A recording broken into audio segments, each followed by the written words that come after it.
18th. I think I've slept in my own bed 3 nights in December. And I'm leaving tomorrow for Chicago, Minnesota, and OKC. By the way, Thursday, I'm going to do the show from Minnesota. Mm-hmm. Are you going to the Ram game, or are you out of here for the holidays? No, I'm going to the Rams game. I am. So am I, but I'm not leaving leaving about early. 15 minutes early, so about a half hour early, so I can get to the game. It's nuts getting to SoFi like an afternoon drive. Mm-hmm. So I'm leaving here at 2:45. 2:45. Wait, you got for a 5:20 kick? You got to leave at 2:45? Because I got to go here to home to SoFi and rush hour. You know what I like about that? What? Knocks him out of game of games. By the way. Wait a minute. Last week. Well, no, I'm doing a show You're the day doing after one Christmas, show, so and that he's should be not- the last show. Okay, you want to make that the last show? Yeah, Your so that one means show? Yeah, because Momo's here, right? Yeah, that Momo's day. here. Mm-hmm. All right, so So there's going to be a game that day? yeah. But so are Not you for done? you? Yeah, are you? Is this the last week you're working? Are Yeah, you last pulling week. a Sedano? No, last week. And now Okay. he's off on Friday, too. I'm off on Friday, yeah. All right, so yeah, so they start to count for double tomorrow, and then I'm gonna not be here for Tuesday, Wednesday, and then Mason's gonna miss Friday, Monday.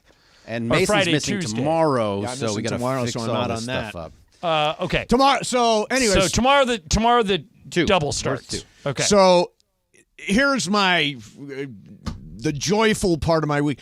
You know, I've said on the air I've got a torn rotator cuff, right? This Right. is my own self-diagnosis. Okay. Now, it may be a labrum. That's more common now than the rotator cuff. You might have a torn labrum. now it is going all the way down my arm. So like tomorrow I'm getting an MRI and x-rays and all that kind of stuff. Dr. Clapper is helping me out. The great Dr. Well, you know, Robert Clapper. Dr. Clapper is the one who redid Michael's hip. Yes. And, yes. and Michael is a new man now. He could compete in the Olympics He for did the Bahamas. my friend Mimi, he did her shoulder. Her rotator cuff. Right. So you're in good hands I'm there. in good hands, yeah. So, hey, how about it? Rams controlled their own destiny. I'm telling you, I told you before, the Rams are going to make the playoffs, and I think they're going to put a scare into somebody because for example, if the Rams drew the Cowboys in the first round, I know the Cowboys beat them up earlier in the year, but who's playing better right now? I mean, the Cowboys are so schizophrenic. They Like looked last week they awful. were spectacular. This week they were awful against Buffalo. Right. If the Rams drew the Lions, oh God, can you imagine? I Jared don't Goff versus Matthew Stafford. I don't What a game. necessarily think that's an automatic win for the Lions. I don't think it's automatic. The Eagles, we're going to see them playing tonight. They've looked terrible the last 2 the weeks. Eagles, and we're rooting it. So here's if you're a Rams fan, we're rooting against the Eagles. What we would prefer most is that the Niners clinch the number 1 seed as quickly as possible, so that when the Rams play them in the last week of the season, They just play all the subs. They don't go full strength. So the Is that Eagles game at losing SoFi time or would up be big. north? The one at the end of the year. It's up up north. Yeah, Okay. we already lost to them. Thursday is the last home game for the Rams. Yeah, this is Okay. the last home game coming up. And then the last two are the last one's at San Francisco. Where's the week before that? Giants In New York. in New York. Okay. Yeah, and the Giants are pretty bad. But you never know. I mean, there's no such thing as an easy out in this league. Tommy Cutlets, eh? Well, the You gotta best thing see about that Tommy guy is his Cutlets. agent. Have you seen his agent? Yeah. He looks like he's right out of The Sopranos. Oh, he It's absolutely fantastic. is. They did a some kind of video together and went back and forth. Very much New York guys. So Ireland, They're in the mob. In addition to Game of Games, we're also down to the wire on Mythical Money. Now, you made $50,000 yesterday. But I lost $50,000 on the Lakers on Friday. But so still, I'm holding steady. But still, Greg, what are the standings? So Mace has 315K. You have 333 because you lost 20K. I did. And I lost my parlay, so I have 0K. You're out. I'm out. Okay. I'm out. And Brian has 103, but I'm he's ready in to bet. make a wager. Okay, what are you doing? Give me $315,000. All of it. On the Lakers -4 tonight. So you have to do it as -3.5. Oh, -3.5. Yeah, because a favorable hook. I love it. I love it. So you're either going to race by me or crash and burn. Okay.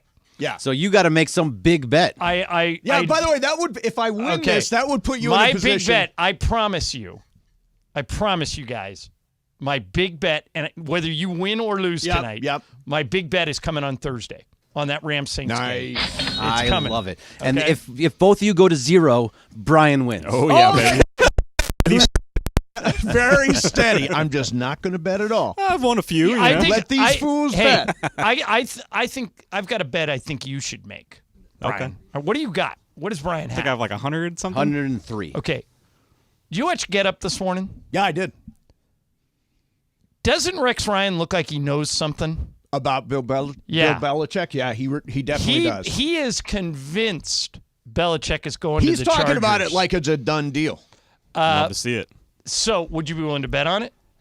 Next year he has to do that, though, because it wouldn't happen. I think yeah, it'll probably we roll happen. over to next It's year. it's the last regular season game into January. Yeah. Yeah. Oh, it's is in it? January, Okay. Yeah. All right. so that all right. doesn't Yeah, so we quite got to work. come out with Super something. Bowl will be in the next year's February. Mythical Money. Yeah. Yeah. Okay. By the way, anytime we talk about Mythical Money, it's brought to you by Prize Picks, the largest and number one daily fantasy sports platform in North America. New members go to prizepicks.com/710. Use code 710 for a first deposit match up to $100. Prize Picks is daily fantasy sports made easy. So, by the way, I think if all the Lakers play tonight, Yep. that you're going to win that bet. Bam! I'm not allowed to even bet mythical money on NBA stuff, Yeah. so I have to sit this one out. But I love your chances if AD and LeBron both play. I think the reason we Plus, lost although in there's San Antonio is that we didn't play enough guys. Sometimes there's a letdown on Banner Night. Banner night. Banner Night. Hey, I know you're mocking I am the mocking. in-season tournament I am banner. mocking. But It's the IST. The IST IST Championship. The IST banner is more important to the league than it is to the Lakers. I think the Lakers should be commended for doing the league a solid, because if the Lakers poo-pooed this and didn't put up a banner and said, no, it's beneath us, we don't care about that tournament, it would water down the tournament. Now, if you have your marquee franchise, the most popular franchise in the league, making a significant deal out of it and raising a banner and doing a ceremony tonight, which we will carry live, right, Greg? Yes, we will be carrying it live. Oh, we're carrying the live! banner unveiling. Do it live! Middle of pregame right then. And so you can hear it all on ESPN LA. I think the Lakers are doing a tremendous service to Adam Silver in the NBA by making this significant. What say you?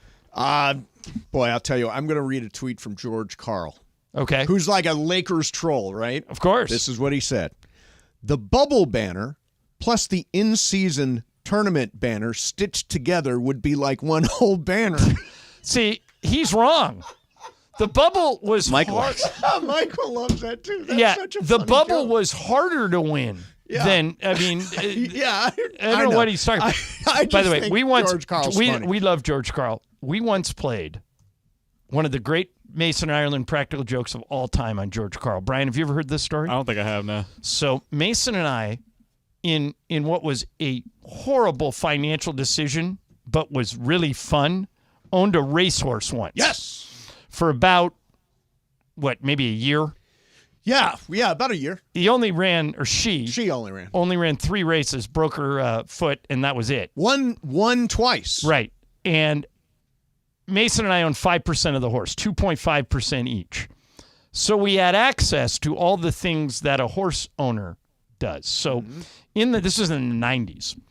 So George Karl's coach in Seattle in the 90s, and they have like the number 1 seed in the playoffs, and they draw the Lakers are like the 8 seed. Those are those teams with Nick Van Exel and Eddie Jones, prior to Kobe, prior to Shaq. So the Lakers shockingly go up, like, I can't remember if it was a 5-game series or a 7-game series, but the Lakers put them on the ropes and are up like 3-1. And we had Dave Singer, who was producing our show at the time. You know when your horse wins a race, you get those giant wreaths? Yeah, giant horse of wreath. flowers. Yeah. So we had the wreath maker make a giant horse-sized wreath that said, "Beloved Coach, see ya." And we found out where George Karl was staying, and Singer, we're doing mornings back then, and Singer went and knocked on his door at 5 o'clock in the morning.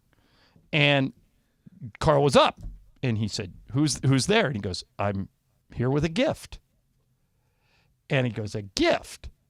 Oh, no, his wife answered the door. That's right, his and wife she goes, was there. "Gift?" And she opens the door to see what the gift is. And Singer presents her with the wreath, and she starts laughing hysterically. She thought it was really funny. She goes, "George, you got to come see this."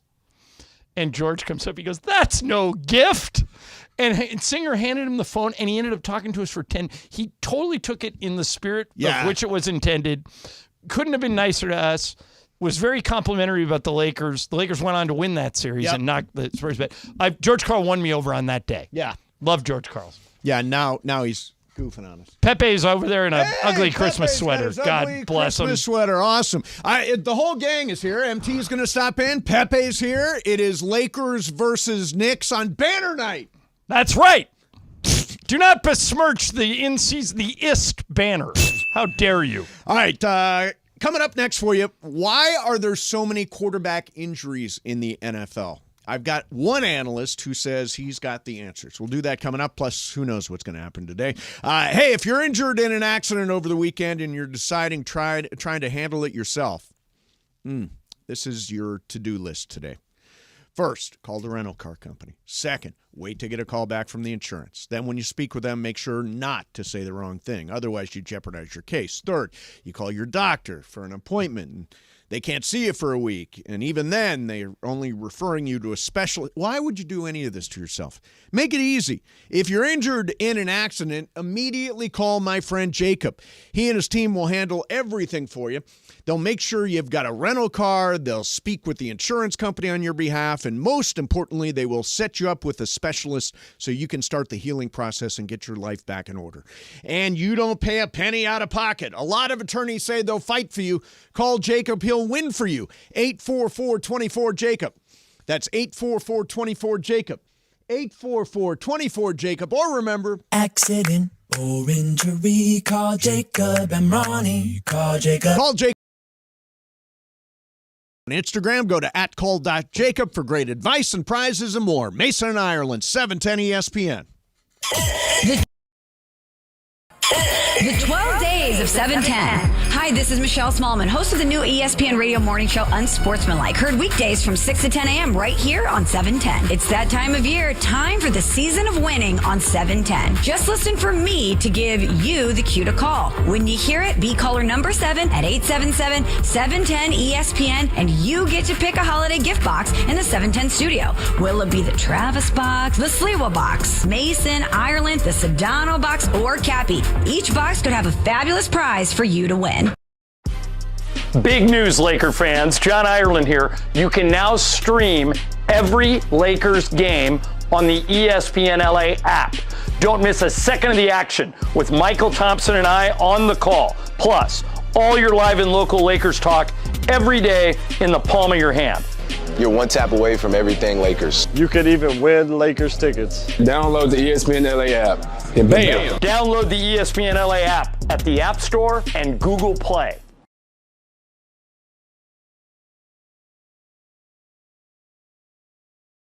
Elevate your game at Hollywood Park Casino. Join Travis Rogers and Kirk Morrison this Sunday for their live Rams postgame show from the Rays Lounge at Hollywood Park Casino. Win prizes and interact with Travis and Kirk. Hollywood Park Casino is Los Angeles' premier card room casino and entertainment destination. Reminder, party, oh party, Sunday after the game. Come see Travis and Kirk and enjoy a postgame meal and drink at the Rays Lounge right after Rams football is done. Hollywood Park Casino. Eat, drink, play.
Now. Hey, what's up, people? The Rams control their own destiny. How about that? They, by the way, are 4-point favorites over New Orleans on Thursday night in a game where the winner basically punches their tickets to the playoff. Or No, punches not their one necessarily. ticket. If the Rams were to win 8 and Thursday 7. but then lose the last two, they'd probably be out. Right. Yeah, So- that's right. That's but right. it is, in the words of Steve Mason, a must-win. It is a must-win. Yeah. It is a must-win. All right, so I came across this nugget before we get to the quarterback thing. Bill Plunkett tweeted this out this morning. Tyler Glasnow, who signed a 5-year, $135 million contract with the Dodgers, confirms that Shohei Ohtani sent him a video and promised to hit home runs for him if he signed an extension and joined the Dodgers. Tyler Glasnow says, quote, "It was awesome, so cool to get that video. It definitely added a lot of points for me to go to the Dodgers. I think his recruitment worked." The Dodgers were very smart about all of this. I found out the other day, I think this is public now, that when they brought in Ohtani, Yep. Mookie Betts, Freddie Freeman, Will Smith. Will Smith all showed up. Yep. To meet Dave Roberts. So when he walked in, all the guys he's going to be playing with were there trying to convince him to come and do it.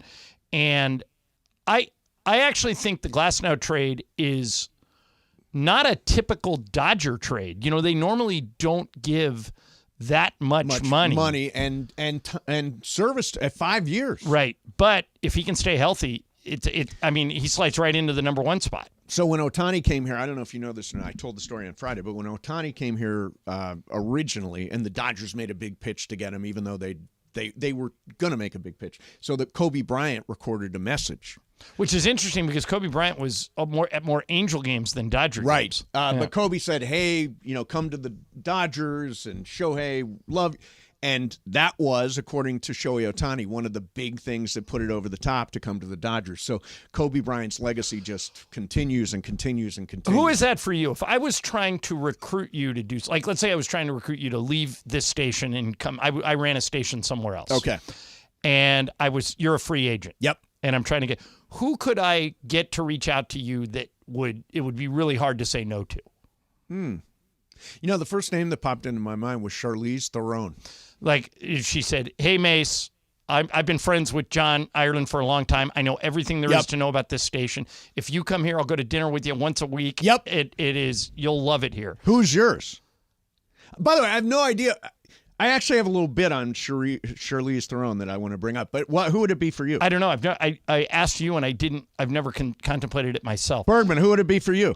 Now that Vin Scully has passed away, it would have maybe been Vin. Yeah, Vin would be a great one. But if somebody was somebody that I respect so much, I couldn't say no to.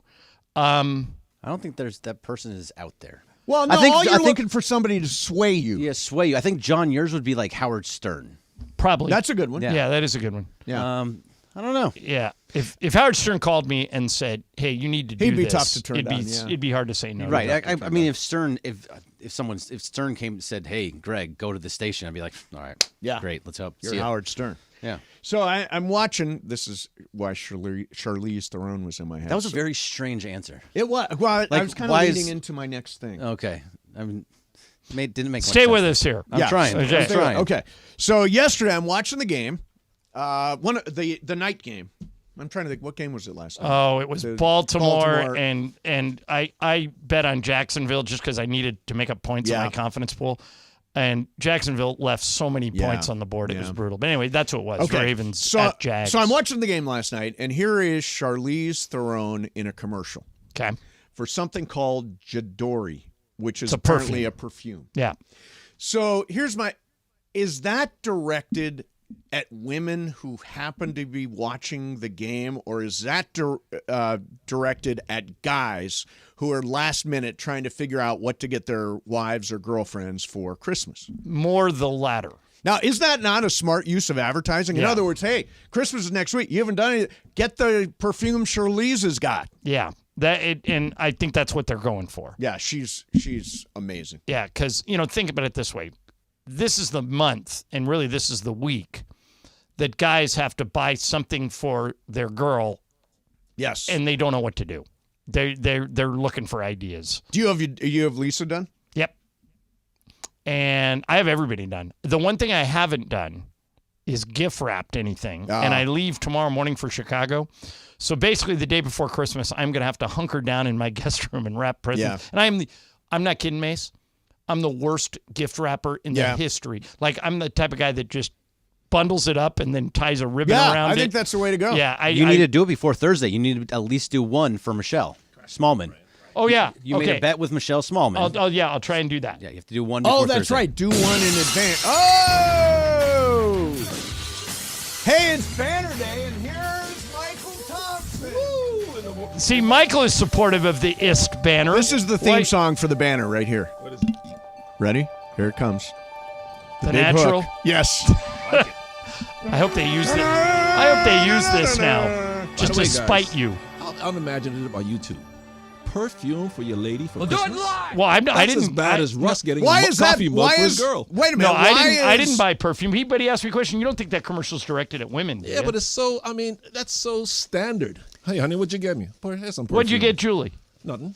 Nothing. No. Why? She's got everything. See, Juan and I do not exchange gifts at all. Yeah, she don't need nothing. God, that'd be great. She thinks my taste in women's clothes is horrible. Because so then I can't buy clothes. our anniversary is the 1st, and we don't do anything for that either. We make a big deal of our birthdays. That's when we give gifts. Otherwise, it's too hard at Christmas. There's too much pressure that goes along with it. Yeah, There really is. Are you done, Mike? Or do you do any shopping? Do you buy for anybody? No, because my boys You are all didn't get anything for Roman?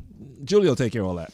She buys. Wow. That's what she's doing. So you at Christmas buy zero Christmas presents. I did get something for Roman, and it arrived today. You know what I got him? Lighted golf balls, the LED lights. Oh, he'll love them. That's he cool. loves those things. He'll love them. Loves those. He'll hit them right over your fence into the water. Exactly. Yeah. Yeah, I got everybody done over the weekend. I got my mom, not stepdad Leo, my brother's boyfriend. I got Juan's parents, which is my responsibility. I got everybody done all without ever walking into a store. Yeah, that's online shopping. That's the point. Exactly. Exactly.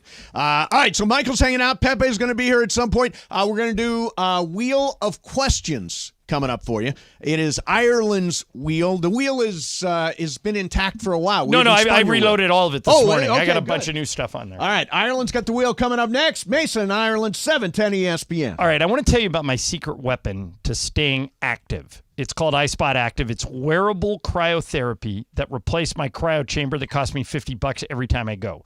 They make form-fitting compression wear with custom-sized pockets that fit flexible gel packs that go around your sore joints and problem areas. If you're active, if you play tennis, pickleball, golf, soccer, basketball, football, if you're a runner, put this in your arsenal and you can do what you love every day. It's a great Christmas or holiday gift for anybody you know who's active. And here's the best part.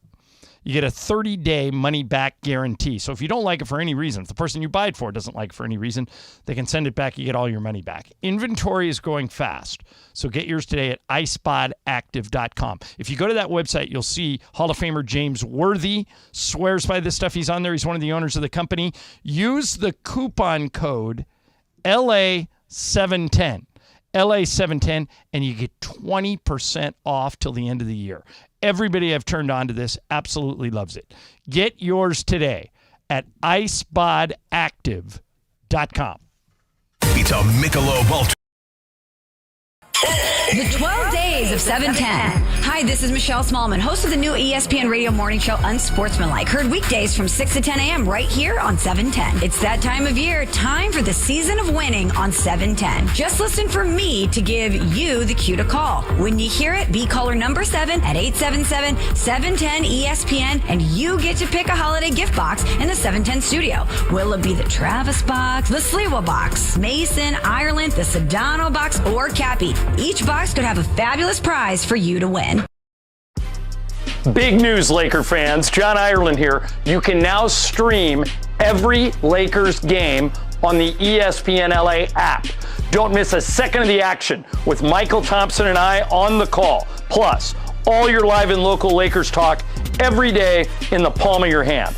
You're one tap away from everything Lakers. You could even win Lakers tickets. Download the ESPN LA app and bam! Download the ESPN LA app at the App Store and Google Play.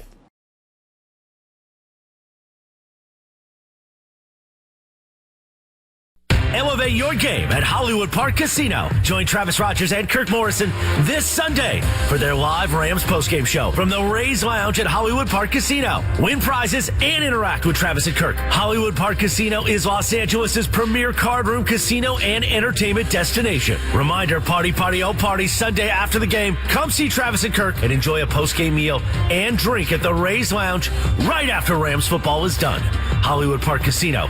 Eat, drink, play.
You know what it's time for? What is this?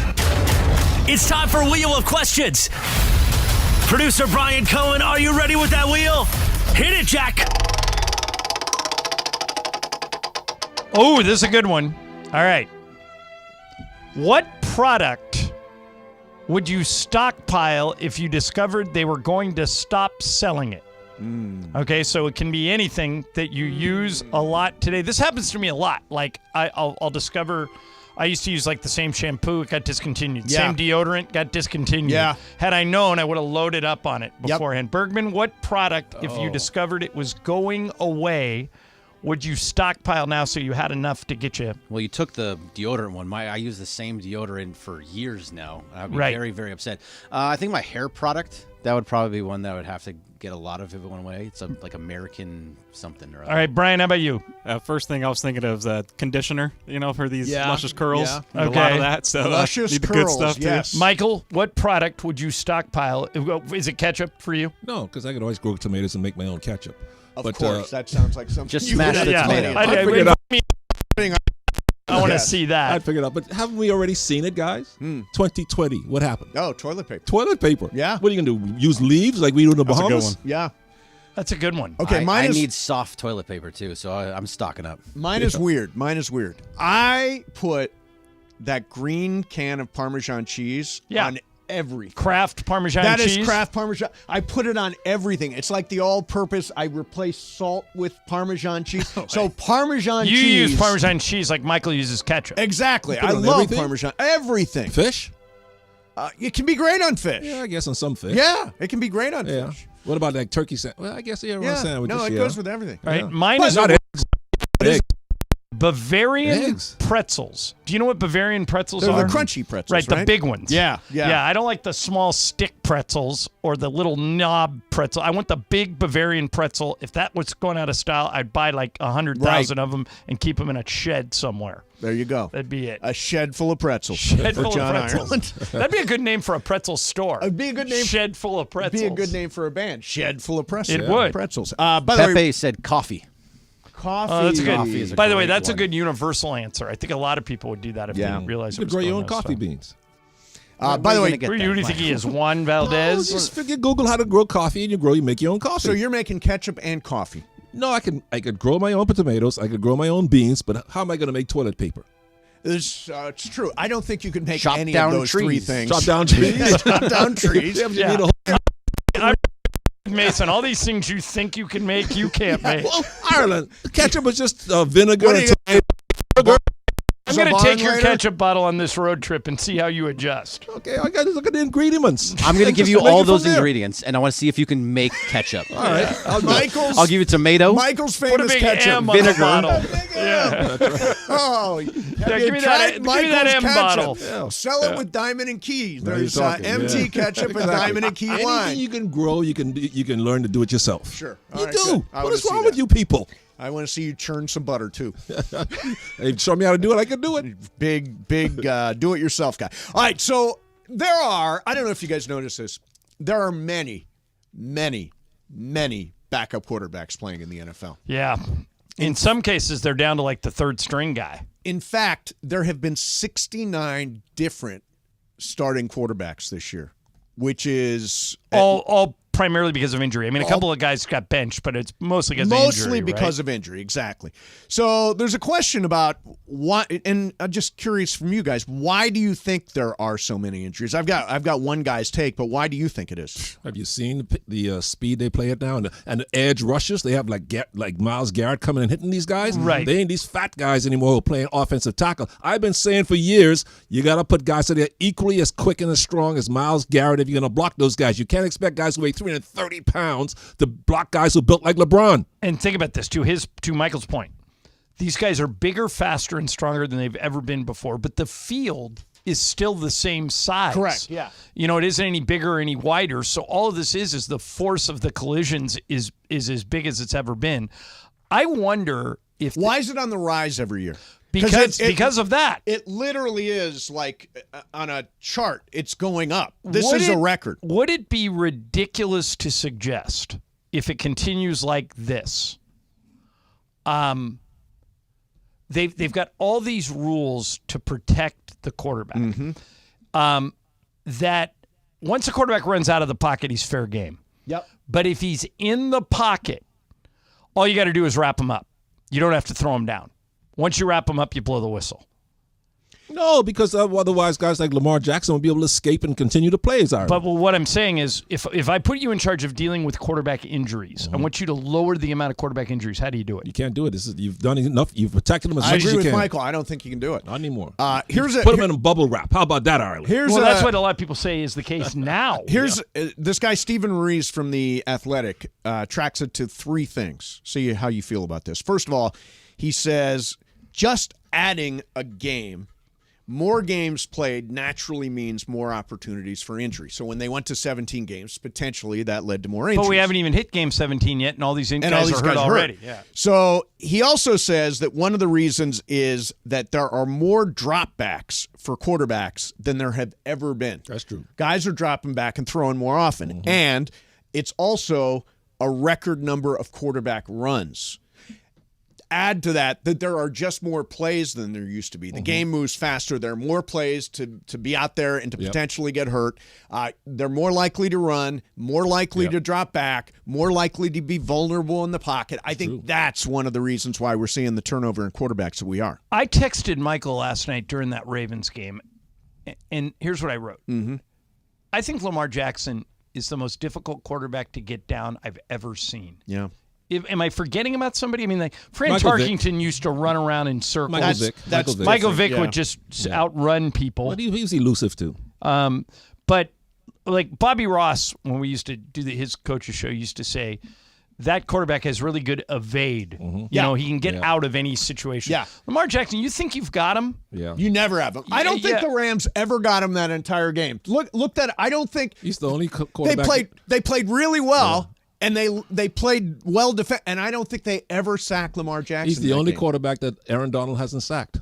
Yes, he is. That's They did By the way, talk about if they that. finish, what are the Ravens now? 10-3. Yeah. If they finish with the best record in the NFL, why aren't we talking about Lamar Jackson as the MVP? He is. They are. They finish with the best record. They say he's the leading candidate. No, right now it's Brock Purdy. No, it's McCaffrey, I think. No, it's McCaffrey's Purdy. fifth. Purdy over It's McCaffrey. Purdy over McCaffrey. Yeah. crazy. Yeah. By the way, did you see Purdy came out and said it should be McCaffrey? I agree with him. Either him or Debo. I think it should be. I think Well, it should in the be case Purdy. of Lamar, Lamar's the best player on the Ravens. Purdy is like the fifth best player on the Niners. It's McCaffrey. McCaffrey's the MVP if they finish Or out. Debo, Yeah, or yeah, Fred I- Warner, I or don't think you're Kittle. giving- look, the number one rated quarterback in the league is Brock Purdy. In terms of quarterback rating, in terms of QBR. But what did he do? is he's the one that's orchestrating that offense? But What he's did he- not more valuable than Lamar. Yeah, Lamar makes plays. I'm not going to argue the but Lamar thing. Mace- I'm arguing the Purdy over McCaffrey thing. Look, and Purdy's good. I like him. But what did he do when Debo was hurt? His production went way down. By the way, we're having this conversation. Brock Purdy's the favorite to win MVP, and Lamar Jackson is the second pick. Oh, good, because he should be. I'll Right tell you up one there. thing. So it's right there. They meet this week. We'll see. Yeah, that could At go a San long way Francisco- to at Santa decide. Clara. That's a game this week? Yeah. right. Wow, what a Yeah. game. That could be, and it's got to be either on like Christmas Eve or Christmas Day, think right? it's, Christmas Eve is Sunday. Right, there's like And games Christmas every Day day is now. Monday, and there's games on Saturday too. Yeah. I think we're getting games 3 days in a row this So year. we had Thursday. We have nothing Friday. We have games on Saturday, games on Sunday, right? it's the- and a game on Monday. It's the Yeah. 5 p.m. game. I know that. I think there's Primetime more game. than one game on Monday, on Christmas Day. I think they loaded up this year Yeah. because there's a bunch of NBA games that day too. That's right. There's tons of NBA games. What wins the NBA's? This is the one day where I think the NBA's got its best chance. I don't think it won't outrate the NFL, but I think it'll do decent numbers. It's Christmas Day at 5:15 p.m. There's 3 games on Christmas Day: the Raiders Chiefs at 10 a.m., Giants Eagles at 1:30, and Ravens Niners at 5:15. Yeah, Oh, it's that gonna be- Ravens Niners game on it's gonna be Christmas tough- in prime time is Tough to beat big. Ravens What time's Niners. our game on Christmas Day? I Ireland. think it's at 2. 2? 2 o'clock? Think. It's Look, it Greg, is look it it is up. at 2 Look it o'clock. up. Yep, 2 o'clock. I know it's middle of the day, right? Yeah, so we'll be home in time to see that game. Is it the third game of the day? I think it's Second game. Second game of the day. Yeah. It could, you know what, Mace? It could be the third. I think they start at like 9 in the Yeah, they morning. start so super yeah, early. it could be. Yeah. Could be. All right, so It is the third game. That's Bucks, Knicks, Warriors, Nuggets, Celtics, Lakers, third. okay. By the way, did you see last night? And Lamar Jackson got sacked twice by the Rams, just for the record. Steph Curry didn't make a 3. Yeah. I know. First time since in like 268 games. It was Yeah. a weird thing about threes the last couple of games. Did you see Steph went 0 for 8 from 3 for the first time? Did you see what Keegan Murray did the night before? No. He made 10, right? 12. He was 12 of 13 with 7 minutes to go in the game. Really? And didn't make another, missed his final 2 because they were trying to get him the record to beat Clay. Yeah. And I was sitting there watching going, miss. But he took 2 exactly, TV. poking, and I thought for sure he was going to get to 15. He was so hot. He made 11 threes in a row before he missed his first one. So you know who is the longest streak now for 3-pointers in games? I don't know. All right. Is that If I like- had to guess, Steph, by the way, his streak ended at 268 straight games with a 3-pointer. all right, I have a really good guess. If it's not him, he's got to be somewhere in the top 10. Okay. Do you think it's Lillard? Yeah, he's in the top 10. It might be him. Is it- 50-something. is it- Lillard, 102 consecutive games. That's it? That's it. That's the closest. Well, And by the way, next on the list is Cam Johnson with 50 from the Nets. it'll be interesting to see if that record, Steph making 268 games in a row with at least 1 3, if that record will outlast our lifetimes. I think it will. I think it's the Joe DiMaggio hitting streak. I don't think Dame's going to go another 168 games to break it. I had this conversation this morning. Do you think it's a beatable record, Michael? 268 in a row. 268. I mean, you got to stick. Well, he doesn't stay healthy, but you got That's to do it every basically game. fine. No, if you Is miss that it, if 4 you years? miss a game, it Yeah, doesn't matter. affect the streak. I think it could be broken because guys shoot so many threes now. They do. All you got to do is make one. Yeah, and Steph went 0 for 8 last night. Yeah. Bergman thinks it's totally beatable right It now. is absolutely a beautiful. With the way that the 3-point ball is shot nowadays, there's guys that are here strictly to shoot threes. Yeah. Take 10 threes a game. Yep. Like Keegan Murray could very well do it. Was it Robinson? Duncan Robinson could very well do it. That's all he does. He It's takes just threes. there's so many games. Yeah, It's but they're also taking 10 threes a game. But look, That's like 3 or 4 years. it goes As long as 268 you stay for healthy, Steph, but you play. 102 for Dame. If He's Lillard got to plays, make a 3 every game for the next 3 seasons or so. at least. Yeah. Yeah. he can do it. If he takes 8 a game, he's going to hit one every game. You would think, yeah. Well, you would have said that about Steph before last night. That's right. and his streak is only 100. You know, LeBron has some. You can look this up, Greg. But LeBron has some insane streak of getting double figures and scoring every time he plays a game. It's like, I think the last time he didn't score in double figures was like 2006. It was 2006 or 2007. Wow. You would think that he would have one night where nothing went in. Yeah. But no, he always figures out a way to get there. Did you hear that? Wait a minute. Tonight. Is the banner? Tonight is the night. Can't wait. Ladies and gentlemen, the unveiling of the IST banner. Yes. The IST. The IST becomes official, recognized tonight. And John, we will carry the coverage live, the actual unfurling The ceremony live, yeah. of And the banner. And are you going tonight? I'm not. You're going to miss your chance to see the NBA Cup. Miss banner night. This is history. The mix. NBA Cup will be on display. Yeah. What's the NBA? Is it just like a Yeah, it's a trophy. It's Looks not like history. It's history. history? That's good. I like Michael. that. I'm going to steal that. So here's what I would have suggested for the cup, and I don't think this is what they're doing. Why not make it like the Stanley Cup? Make it travel from place to place and put the name on, and the IST Cup, we won it, now it goes somewhere else. I like that. So it's a And traveling don't make trophy a new trophy. Right. Just have one trophy. I like that. That's a that good goes idea. around like the Stanley Yeah, Cup. that's a great idea. Yeah, they won't use it. No. But tonight's banner night. Pepe's excited. Pepe's here. Pepe is excited. He's wearing a really, really ugly He sweater. said that's the likeness of me on his sweater. Is that what it is? Isn't it Yoda? Yeah. It's Yoda. He's calling you smart. Yoda, much wiser than Michael Thompson. Oh, no, now. Wait Yeah. a minute. Yoda likes the I said I can make my own ketchup. Can Yoda? Hang on a second, John. What was that? Yoda likes the IST trophy. That's good. That's pretty good, Ireland. All right. Coming up next, we're going to do the 2 o'clock call of the day. 877-710 ESPN. How's it been lately? It's actually been pretty strong. It's been pretty strong. Today, it's a great opportunity because we got John and Michael here. Lakers tonight, the banner, the magic of unfurling the banner tonight. It is, all these games, they lost on Friday at San Antonio. Tonight, you've got to start stringing together wins, I think that there's generally a letdown on banner The Knicks night, are in town. Every time the Knicks are in town, it's a big event. Yeah, that's a right. lot of celebs show up for the Knicks game. A lot of New Yorkers, a lot of transplants. So big night tonight. And by the way, you can join us tonight for Lakers Live as we get ready for Lakers Knicks. The 710 Fun and Games department will be at Chick Hearn Court starting at 4. You can enter to win a D-Lo signed basketball. There will be Anheuser-Busch Beer Garden there, and you can meet Laker girls and Lakers legends. A Pop-A-Shot half court shot, all this kind of stuff. Join us tonight for Lakers Live at LA Live. All right, coming up, 2 o'clock call of the day, 877-710 ESPN, Mason and Ireland, 710 ESPN.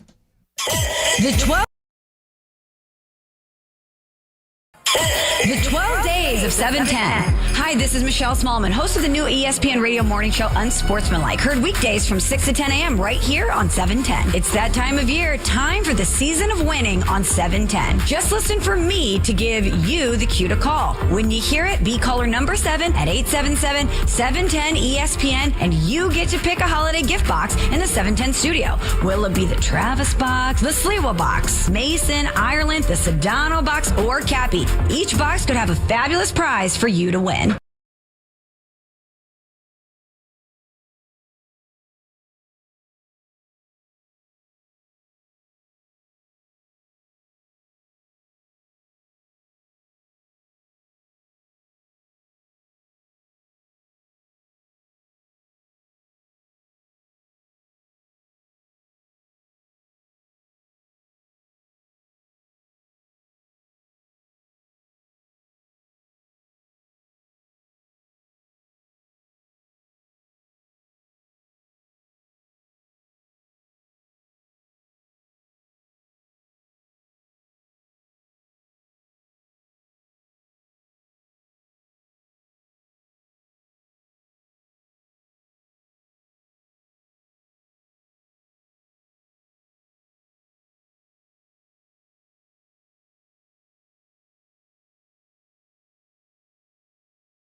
get it twisted, yo.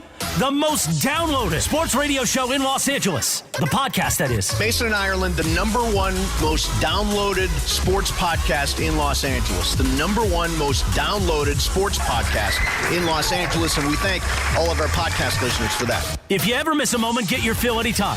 Just search Mason and Ireland wherever you get your podcast. You know what that music means? The great Pepe Mantilla joins us. Pepe, how you doing, man? Hi, everybody. You're clearly in the holiday season with your ugly red, green sweater with Yoda on it. Now, do you consider that to be ugly, or do you consider it to be stylish? I think it's ugly. I bought it because when I saw it, it looked like Michael Thompson. Oh, yeah, it looks like Michael. I look like Yoda? No, Yoda, much wiser than MT. Totally. Yeah, exactly. I didn't have my glasses, so I bought it thinking that it was Michael Thompson. Then, after I bought it, I had my glasses. I said, "Oh my God, it's Yoda." Yeah. All right, so we're going to do 2 o'clock call today. You ready? Sure, why not? It appears to be Jude in Culver City. Jude, you're on 710. Good afternoon. Hey, Jude. Hey, Jude. Hey, good afternoon, guys. What's up, man? Not much. Hey, I just want to talk about, I want to ask Michael a question. Michael, do you know LaRue Martin? Of course. Okay, yeah. I used to, matter of fact, I met you years ago in the 80s when I lived in Portland. I used to work for Sunshine Pizza Exchange, and you were a real cool guy back then, and Thanks, you still are now. Yeah, man, LaRue's a good guy. Unfortunately, getting in front of someone. He in college, and the Blazers got sold on him when he saw him actually outplay Walton at when he was at Loyola Marymount in Chicago, and he got drafted ahead of Bob McAdoo, and he never lived up to that lofty #1 standing. Yeah, but LaRue spent his whole career, his whole life up in Portland. He's still alive, of course, and but he's a great guy. Yeah. Okay. Jude, thank you, Jude. Thank you, man. Great talking to you. Hey, Jude, by the way, getting some radio with that voice, man. Do some. Right? Yeah. The Michael, I don't think it'll ever be eclipsed. The worst draft pick of all time. Don't look at me, Pepe. Will always be Sam Bowie. Yeah. No. Yeah, Sam Bowie. What's worse? Because taking Sam Bowie instead of Michael Jordan. Because when you say that means Sam was a stiff and couldn't play. No, it means you passed on Jordan. Well, yeah, but you passed on the greatest player of all time. True, but okay then. What about Houston? Did Houston make a mistake when they drafted Olajuwon? No, because Olajuwon's in the Hall of Fame. Olajuwon's a beast. You told me Olajuwon's the best all-around center you ever played against. But if they passed up on the greatest player ever, arguably. Right, but they got one of the top 10 greatest players ever. You're fighting a losing battle. No, but think about it. Let's say Cleveland. What do you drafted like? Anthony You're on Bennett. Sam Bowie Island. They drafted Anthony Bennett over Giannis.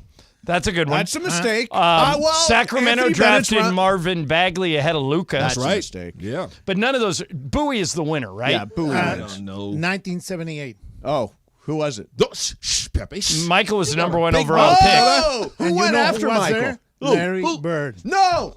Oh, come on. I did not know that. Michael Thompson went before Larry Bird. I've never even heard that Now, wait a before. minute. Here's a weird thing about that.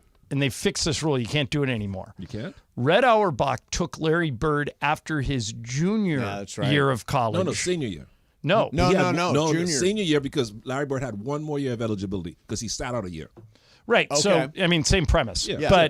But Larry Bird didn't have to declare back then. He didn't have to leave. And the rule back then was you get his rights up until the night before the next NBA draft. And so this is in winning time. Right. Mm-hmm. And so Red Auerbach talked Larry Bird into signing, and the rest is history. What took him with the 6th pick, right? 6 or something like No that. matter what, that's bad. But that was a secret, and you just let it out. No, everybody knows that. If I know that, everybody knows that. And then the other one is Sam Bowie, and there is another one. Another one? From Cleveland. Anthony Bennett. No, Cleveland. No, I'm sorry, Portland. Got the guy Greg from Oden. Ohio State. No, that's not. No, that's wrong. Greg Oden. Greg Oden was the consensus #1 because nobody knew how Greg Oden could play. He just got hurt. So we'll say that. Okay, now here I got another one. It's the end result that I got matters. another one for you. You tell me if this is worse than the ones we're talking about. Darko Milicic taken ahead of 3 guys. Wasn't it Dwayne Wade? Dwayne Wade, Chris Bosh, and Carmelo went 3rd. Yeah, that was was LeBron 1, Darko 2, then Melo, Wade, Bosch I or know Bosch that. Wade. I know that was a bad one, but the Portland one was bad. Which Portland one? Mine or No, Greg Oden? yours is the worst. But I mean, Yours is the worst. But then Bowie. I mean, who got drafted? Like you mentioned Giannis earlier, that might be the answer. Giannis went 14th. Yeah. Kawhi Leonard. Kawhi Leonard went 16th or 17th. What did Steph went 7th. 7th. Yep. I'm trying What to did Clay go? Clay went 11th. 11th. Steph went behind Blake Griffin. how about Kobe? Kobe was no, but Kobe 12th. told everybody, Okay, so- I'm only going to go to the Lakers. Yeah, and here's an interesting thing about the Kobe draft. So John Calipari was the coach of the Nets. Hey, we heard that. Oh, sorry. Yeah. I don't know why. So John Calipari was the coach of the Nets, and he was a new coach in the NBA. And Arn Tellem, who was Kobe's agent, said, if you take Kobe, he's going to go to Duke. No, he's going to go to Italy. Or one of the two, Italy. yeah. And he said he won't come play for you. And Calipari said, we're going to take him anyway. And the owners of the Nets said, you really want your first draft pick as a head coach in the NBA to be a guy that sits out and goes to Italy? And they talked Calipari out of it, and he took Kerry Kittles. Which is a good player, but he And- wasn't Kobe. Nice player. Just, I mean, And that allowed Carolina to take Kobe, and then Everybody passed out. Charlotte to take Kobe. And the worst one, other than Michael's, is Michael Jordan. By Yes. far, Yeah. by far. No, if you no, argue, no, if, yeah, no, yeah. no, Michael, if you Michael. who's argue Michael? about Michael, who's worse? You know what? You guys, I got short memories. Nobody thought Michael Jordan was going to be Michael Jordan. James Worthy said, I didn't know he was going to be that great. But Michael, what is a bigger mistake? Okay, you if talking you about say in that's not retrospect? it. by the way, it's not Yes. meant to disparage Sam Bowie. He was a But we're talking about player. We're talking about at the time of the draft, what people how No, everybody we're evaluated. talking about the end Afterwards. result, how it all turned Okay, out. yeah. Okay, sure. You could say Jordan was the biggest overlook in draft history. But at the time, nobody knew Jordan was Jordan. Not even Worthy. no, Is that wait, not wait. what Jordan scouting was is about? really good Yes, in college. he was All really right. good. But we Hey, didn't know he was going to be Brian. the greatest player ever. Find this. Just type into a YouTube search Bobby Knight on Michael Jordan. This is one of the most amazing pieces of sound ever. Somebody during the Olympics. Remember the Olympics were in Los Angeles that year. And Bobby Knight was the head coach of Team USA. Mm-hmm. And some reporter walked up to him and said, who's the best player on your team? And he said, Michael Jordan. And the guy said, what do you think of Michael Jordan? And Knight nails it to, I mean, like, he knew, and no one would listen to him because Bobby Knight is famous for hyperbole. Yeah. And, Bobby Knight would just tell you to go F off and get lost and blah, blah. But he knew, you got it, Brian? Listen to this. Okay, so this is before Michael Jordan had ever played an NBA game. Somebody walked up to Bobby Knight and said, what do you think of Jordan? Here's what he said. The kid is just an absolutely great kid. If I were going to pick the 3 or 4 best athletes I've ever seen play basketball, he'd be one of them. I think he's the best athlete I've ever seen play basketball, bar none. If I were going to pick people with the best ability I'd ever seen play the game, he'd be one of them. If I were going to pick the best competitors that I'd ever seen play, he'd be one of them. So in the categories of competitiveness, ability, skill, and then athletic ability, he's the best athlete, he's one of the best competitors, he's one of the most skilled players. And that, to me, makes him the best basketball player that I've ever seen play. I mean, how? I mean, he knew. Think about this. He's not the only Knight that figured out Michael Jordan was going to be a superstar. Phil actually, I mean, and this is the subject of the movie the Air. movie Air, which is great. Phil and said, it was really Sonny Vaccaro who talked Phil into it. And he said, basically, we'll give you your own shoe. There is your answer, okay? What we just hear and then what he's telling you. Well, then why didn't Houston draft him? Because they took Olajuwon. Yeah. But that's 6 championships to 2. Right, but Olajuwon is not But a bust. they took a Hall of Famer. I know. Yeah. Sam Bowie for the second. I know you like But he him, could Michael. play, Second Mace. pick in the draft is a bust. He would have been 0 All-Star appearances. He would have been a multiple-time All-Star and Hall of Famer if he could have stayed healthy. Sam had that kind of talent. Yeah, But that's part of it. We don't know he's going to get hurt. And then you're going to go back and say, Pat Riley used to do this, and then this and that. When I was practicing with Kareem. I'm glad you, Michael. How's Kareem doing? Do you know? You hear anything? Oh yeah, that's right. Well, I haven't called him yet, but I called his assistant Deborah, texting him, and I'm waiting to hear back. So if you didn't hear, over the weekend, Kareem was at a concert. Kareem loves music, and he fell and broke his hip. Yeah. So he's in the hospital. I had hip replacement now. By the way, do you read all of Kareem's stuff that he sends out through his Substack? Yeah, I get emails from when he won all kinds of awards for his Substack. Oh, he's a fantastic writer. It is fantastic. And by the way, he writes about more than just sports. Most of the time, it's not about sports. Yeah, no. In fact, every week on Fridays, he sends out, here's a movie recommendation, here's an album recommendation, here's an anime recommendation. Really smart. Michael, there was a period of time, probably a 10-year period, where Kareem was the most recognizable person in the world, don't you think? At least one of them, him and Muhammad Ali, of course. Yeah, but Kareem, because he was so tall, anywhere he went in the world, people would know who he was. All right. That's why I'm so smart. I sat at the feet of Kareem and learned basketball. No, there you go. I was just going to tell you this. And I talked to Kareem. Kareem, aside from the fact that he was a very good NBA player. Very good? He was, whoa, way to go out on a limb there, Pepe. Okay. How about great? Yeah, okay, very good. Great. Very good player. Aside from that, and every time I talked to him, he is very smart in a lot of subjects. Yes. Since you were so close to him, what happened to you? Why aren't you writing books about jazz and Harlem? For number one, he can't spell. Yeah. I know. I get your text messages. You're the worst speller there ever has been. Characters. How can you you never can recommend music or a movie or anything? If I recommend Calypso and reggae to you, are you going to listen to it? Yes. Well, but at least you recommend it. If you recommend it, yeah. All right. So what is it? What do you want to hear? We're going to bounce back with it. What do you want? Why don't you Google Third World? Okay, Third World, Brian. You got that? You ever heard of Third World, Pepe? Mace, you ready for a review? Yeah. Michael, what do you think of rap as a genre? Oh, my goodness. Hey, I can rap. Listen to my crap. Listen Come on. You're not even a boomer. No, you're like older than a boomer. You're like boomer plus. Crap. I'll show you the map. Come on, who can't do this stuff? Every time a rapper comes on, I would sit next to Michael. He'll go, Ireland, this is music. He's just talking. There was a guy in Detroit who was rapping at halftime. His pants falling down around his ankles. You couldn't understand what he was saying.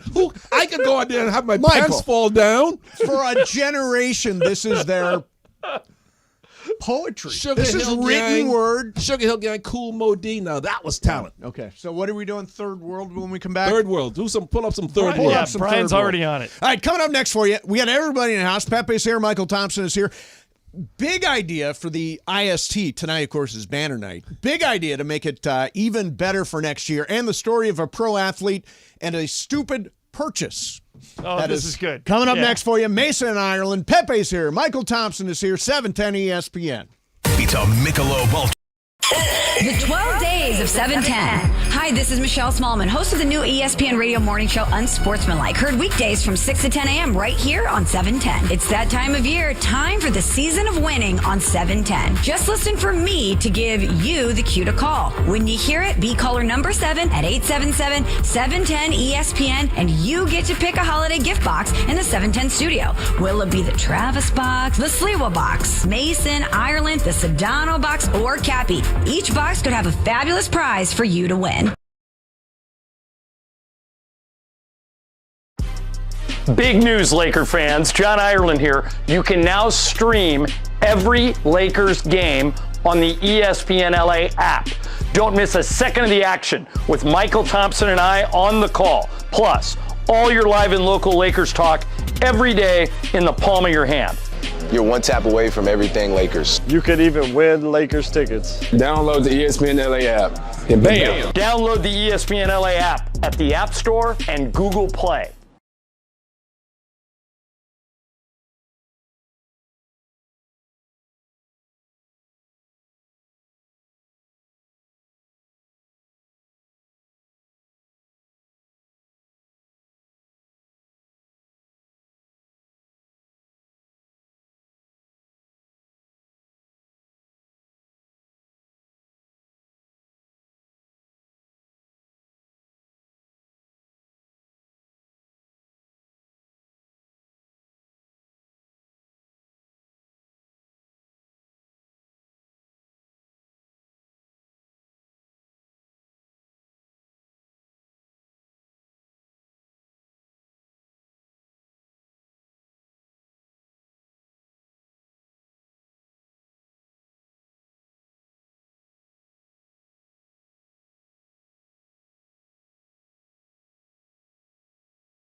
it twisted, yo.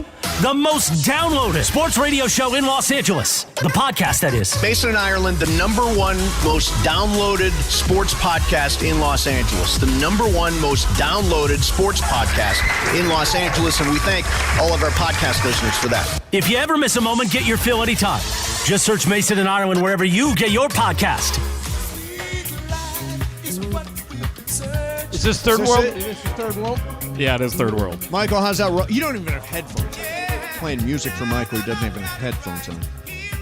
I was hoping you'd play this song. Yeah, is this the one you wanted? Yeah, if I recommend this song, Pepe, would you listen to it? It's actually nice. actual music. Let me hear it. Is okay, it? Listen. What is it? EDM? Reggae. Oh, yeah. I like Oh, it. see that? Yeah, Pepe? I like it too. See? I like So it. I do have intelligence from Kareem. Yeah, wow. Don't even, Yeah, I know. I would not put you in the Kareem level. Like Kareem is in the 10th floor and you're in the basement. So you're trying to tell me I learned nothing from Kareem and Pat Riley? He's on the 10th floor, like in what was that movie? Tower of Inferno? No. What was the movie with Bruce Lee where he's like up on the Tower of Death? No, what's that? Game of Death. Yeah, where he fights Kareem? Fights Kareem and he goes upstairs and fights Kareem. Yeah, you're down in the basement. We're down in the basement. So here's an idea to make the IST, even better for next year. Obviously, it's banner night. We're all excited to see the banner raised. Aren't we? Yes. Yes. Quit mocking the IST banner. Come on. Did you hear Raise crickets? the You're going to get us in trouble. The IST is a big deal. I am happy. I am Pepe, really Michael, happy. and I have to support the IST. So here's an idea that's floating around. This is from The Athletic. The idea that next year the IST would have an additional team prize, team win, which is you would get the 15th pick in the NBA draft. 50. Regardless of where your other picks are. Where your other picks are. It would be an additional, it'd be a 31st pick in the first Make it a round. top correct. 10. Make it a 10th or something. No, because you don't want to let them into the lottery. That you would put them in the top 10? Top 10, yeah. Give them more incentive. Now, how about this? Okay. If you win it, Yep. you automatically get the 6th seed in the playoffs. I'm also for that. That's what Michael said. But Michael, you're very given to with things like that, but you don't even share your Tostitos. So I don't understand you. Seriously. Because there's only so many Tostitos in the bag. Pepe. No. I got a lot of guacamole. Given this, given that. I like the giving them the sixth seed.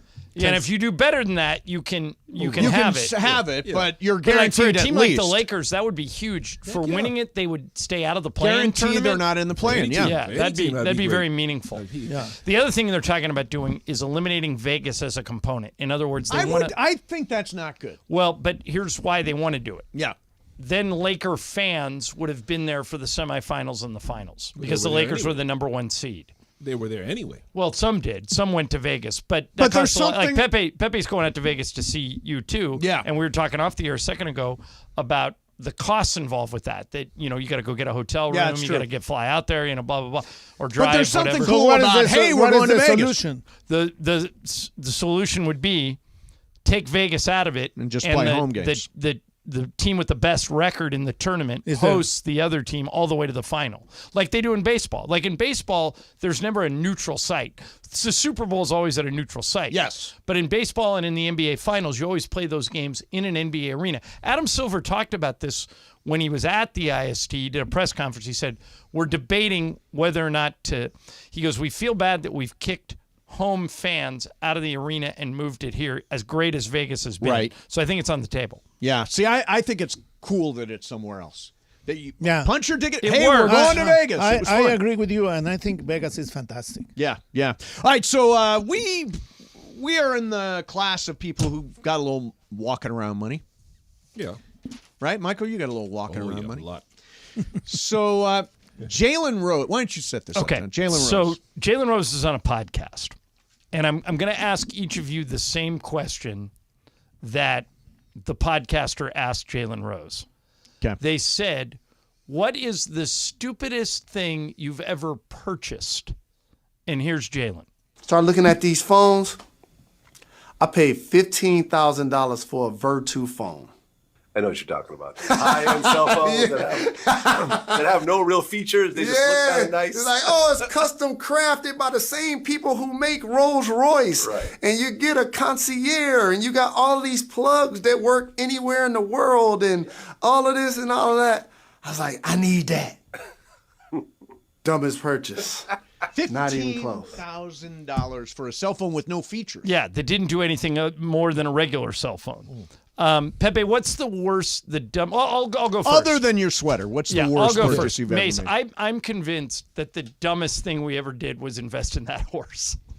Because it was just a bottomless money. It was fun. I totally disagree. I had a blast during that. I mean, but what we got to stand in the winner's circle at Hollywood Park. Was that worth the $5,000 plus each we spent on that horse? For me, yes. Yeah, either that. Would it not be for you? Either that or the internet radio. Well, thing that guy we just screwed me over. Dan Logan, screw you. Well,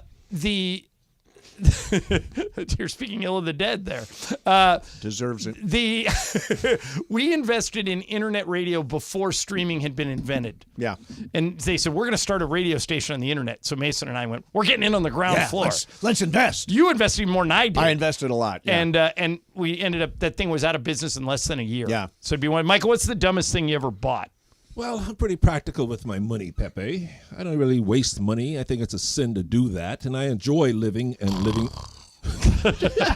Wake up, Pepe. What's the answer? I would say when I was in Italy, for some reason, and this was 1991, so you got to think of 1991 dollars. I saw a beautiful watch in a window, a Breitling watch, cost $12,000, and I bought it. And I thought, this is ridiculous. Now today, that watch would probably be like $30,000, $40,000 for a watch. The most I've ever spent on a watch, which I no longer wear. Yeah.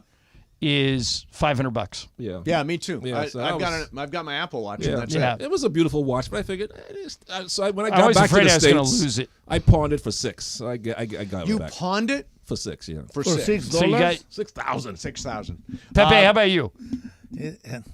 So many things. So many things, huh? In 2004, the Lakers played the finals in Detroit. Right. Mm-hmm. So we were there in Detroit, and we went just looking around, and we saw this in store. Birmingham. We're staying in Birmingham, in that really nice part of town. And this store had these beautiful watches. And the watch that I liked was $800. Mm-hmm. So I said, I'm going to buy it because I really like it. $100? $800. $800. I You don't still- have as much. do you still have it? I have it, but I never wore it. Yeah. You still works? I don't know. Yeah. You don't know? Same thing. My watch that I bought, it's a great watch, but I don't even know if it works anymore.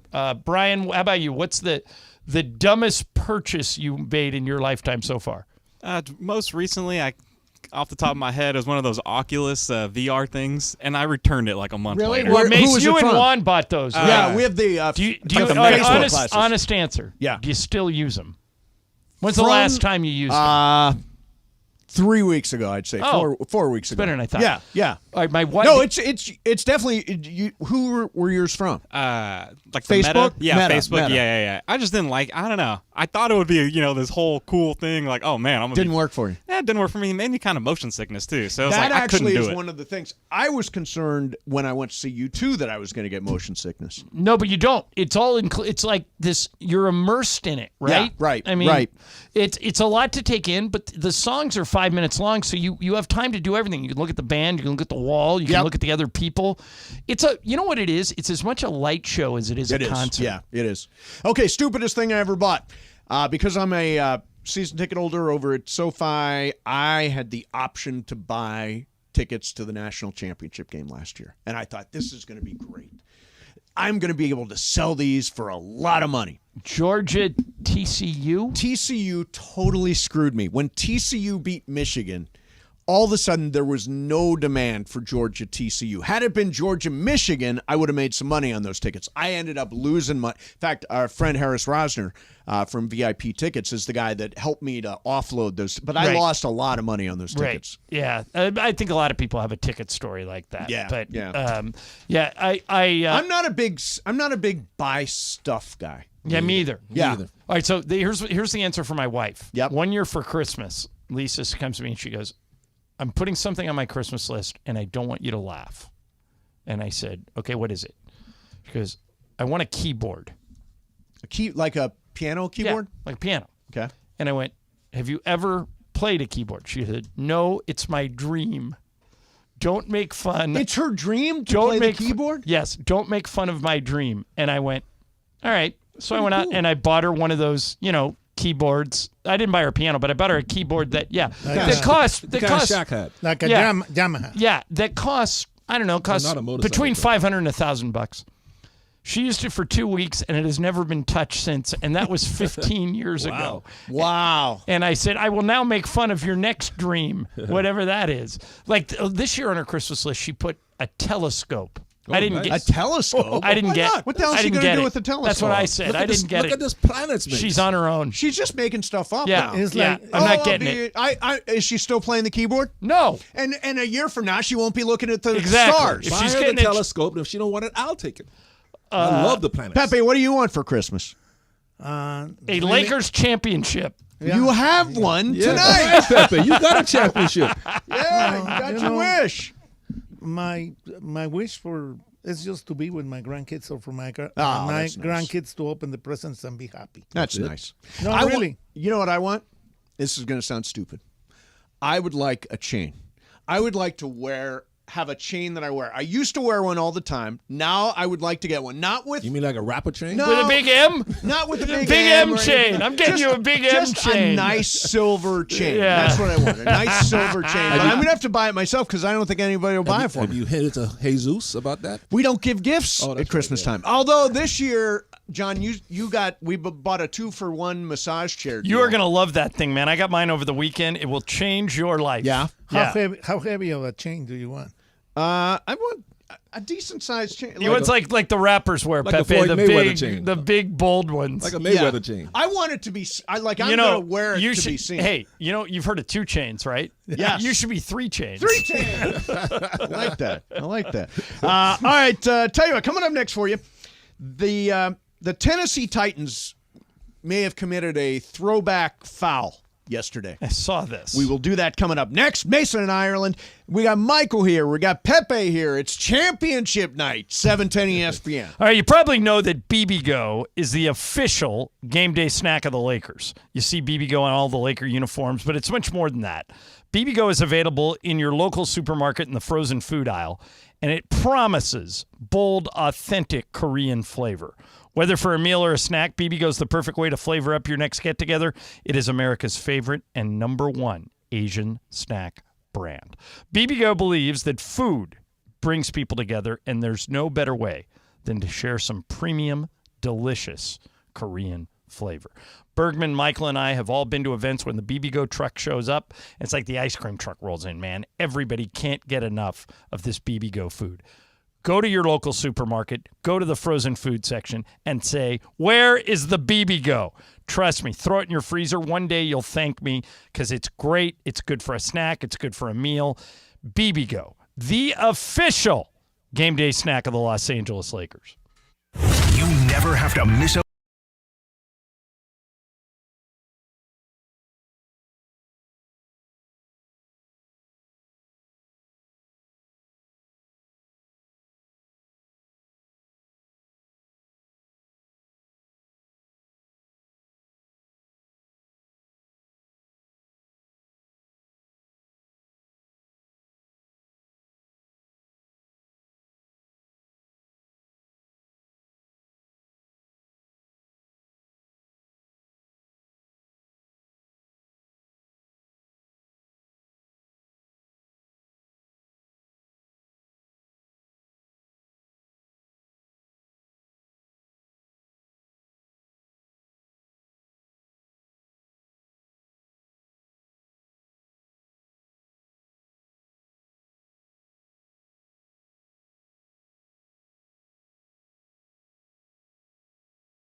710 ESPN. You know, the funny thing is, when we go to commercial break, Michael and Pepe just keep arguing and forth, and I don't even know what they're. I can't even keep track of the arguments. It's like hitting my head against a brick wall. You won't get what I'm saying. Yeah, it's too bad. No, communication difficult between these two. Yeah. All right, teach me Spanish, Pepe, so you can understand me. John, do you believe in... Hey, but Mace, before you ask me that. Yes. And thank you to Michael Roth for forwarding this. Kareem has just written about his condition. Oh, he has. Here's what Okay. he writes, quote, "You may have heard that Humpty Kareem had a great fall. It's true.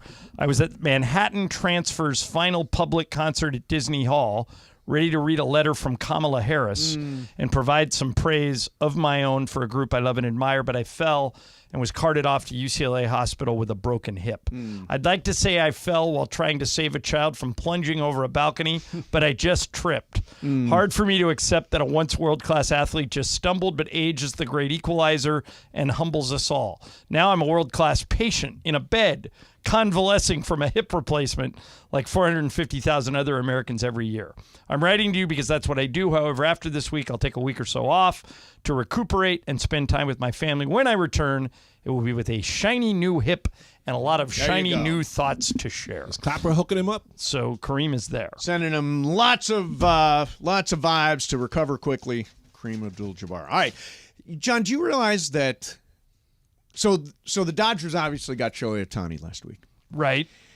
There were two other teams that made exactly the same offer.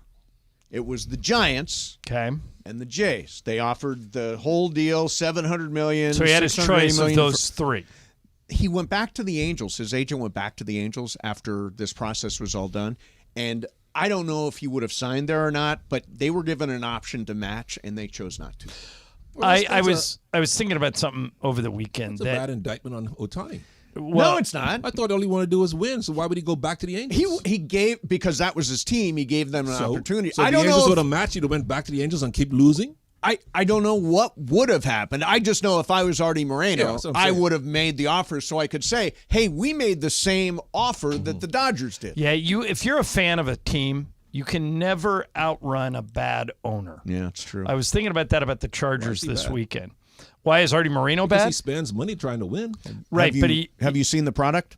Yeah, but he's spending money. He bought in the kid from Washington. What's his name? The third baseman who got hurt. Yeah, Anthony Rendon. Fantastic. Yeah. Michael, they have Josh Hamilton. They have no pitching, zero. He forgot to build a pitching staff, and because of that, they have Ohtani went 0 for 6 in playoff seasons. So, but if you have a bad owner, it's like Brian. I feel bad for you because you're a Chargers fan. I don't think they're ever going to be able to outrun the Spanoses.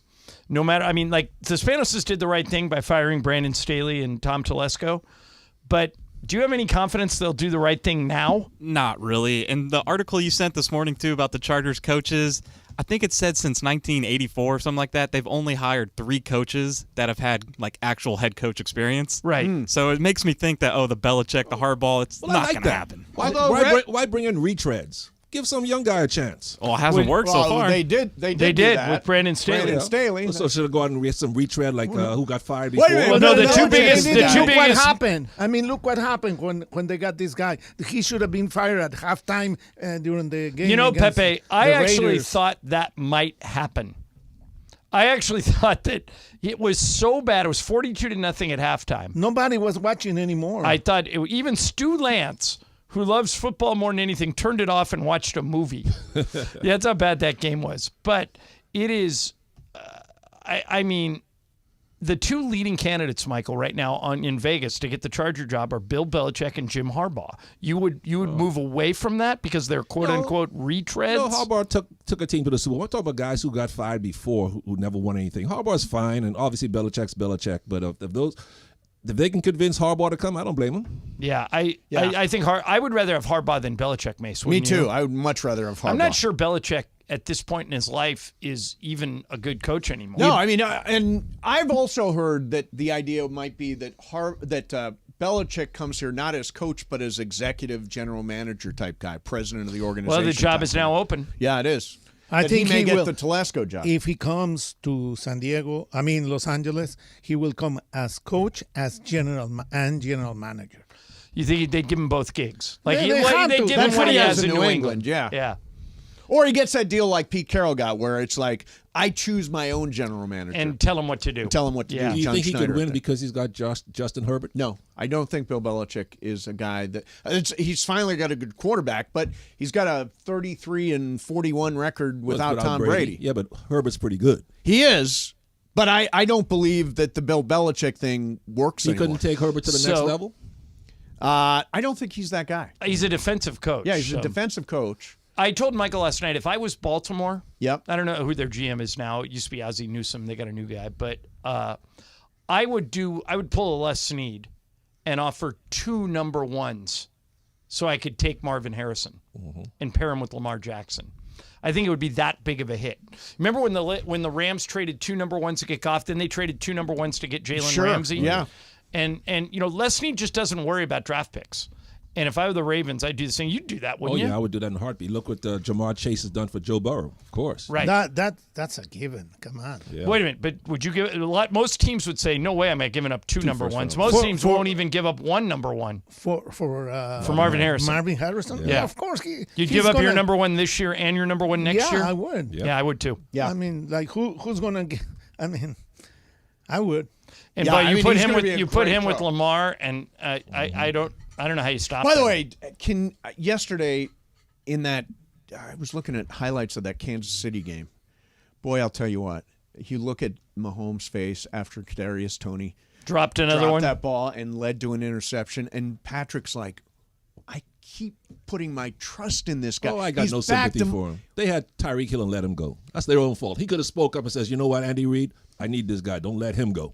Tyreek Hill. They didn't want to pay him. So and they the get what worst they thing that deserve. ever happened was after they did that, they went out and won the Super Bowl. So now Right. they think they don't need Tyreek Hill. They do. No, need they him. absolutely need all. The only guy they've got that's legit. I mean, Kadarius Toney was a first-round pick, not for them. Second-round pick Sky Giants, Moore, right? And then the other guy, the second-round pick is actually their best guy is Rashee Rice. Yeah, he's actually the one guy who catches the ball. But they do need a guy like Hill, and they're not going to have it. Yeah, no, not going to have it. All right, going to do some What's Up, Fool coming up next. We got Bergman throwing his stuff. We got producer Brian stuff. Do that coming up next, 710 ESPN. It's a Michelob Ultra.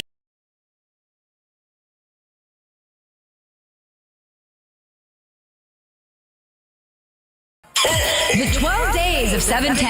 Hi, this is Michelle Smallman, host of the new ESPN radio morning show Unsportsmanlike. Heard weekdays from 6 to 10 a.m. right here on 710. It's that time of year, time for the season of winning on 710. Just listen for me to give you the cue to call. When you hear it, be caller number 7 at 877-710-ESPN, and you get to pick a holiday gift box in the 710 studio. Will it be the Travis box, the Sliwa box, Mason, Ireland, the Sedano box, or Cappy? Each box could have a fabulous prize for you to win.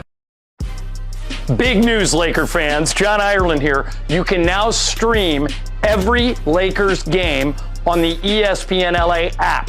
Don't miss a second of the action with Michael Thompson and I on the call. Plus, all your live and local Lakers talk every day in the palm of your hand. You're one tap away from everything Lakers. You could even win Lakers tickets. Download the ESPN LA app and bam! Download the ESPN LA app at the App Store and Google Play.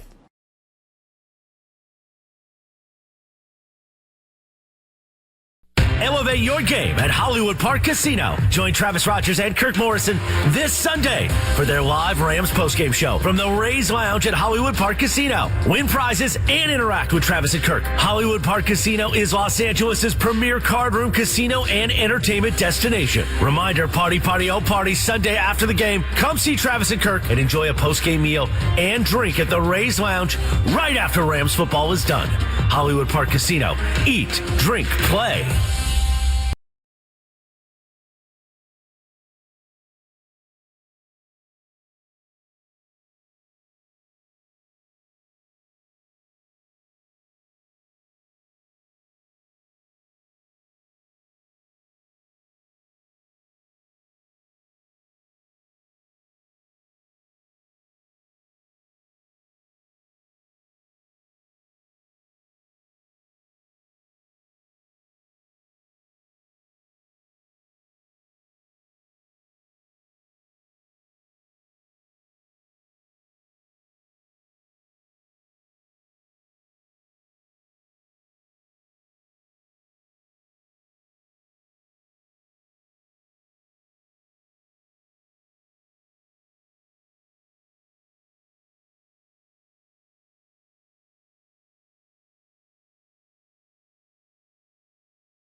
Show guest voice.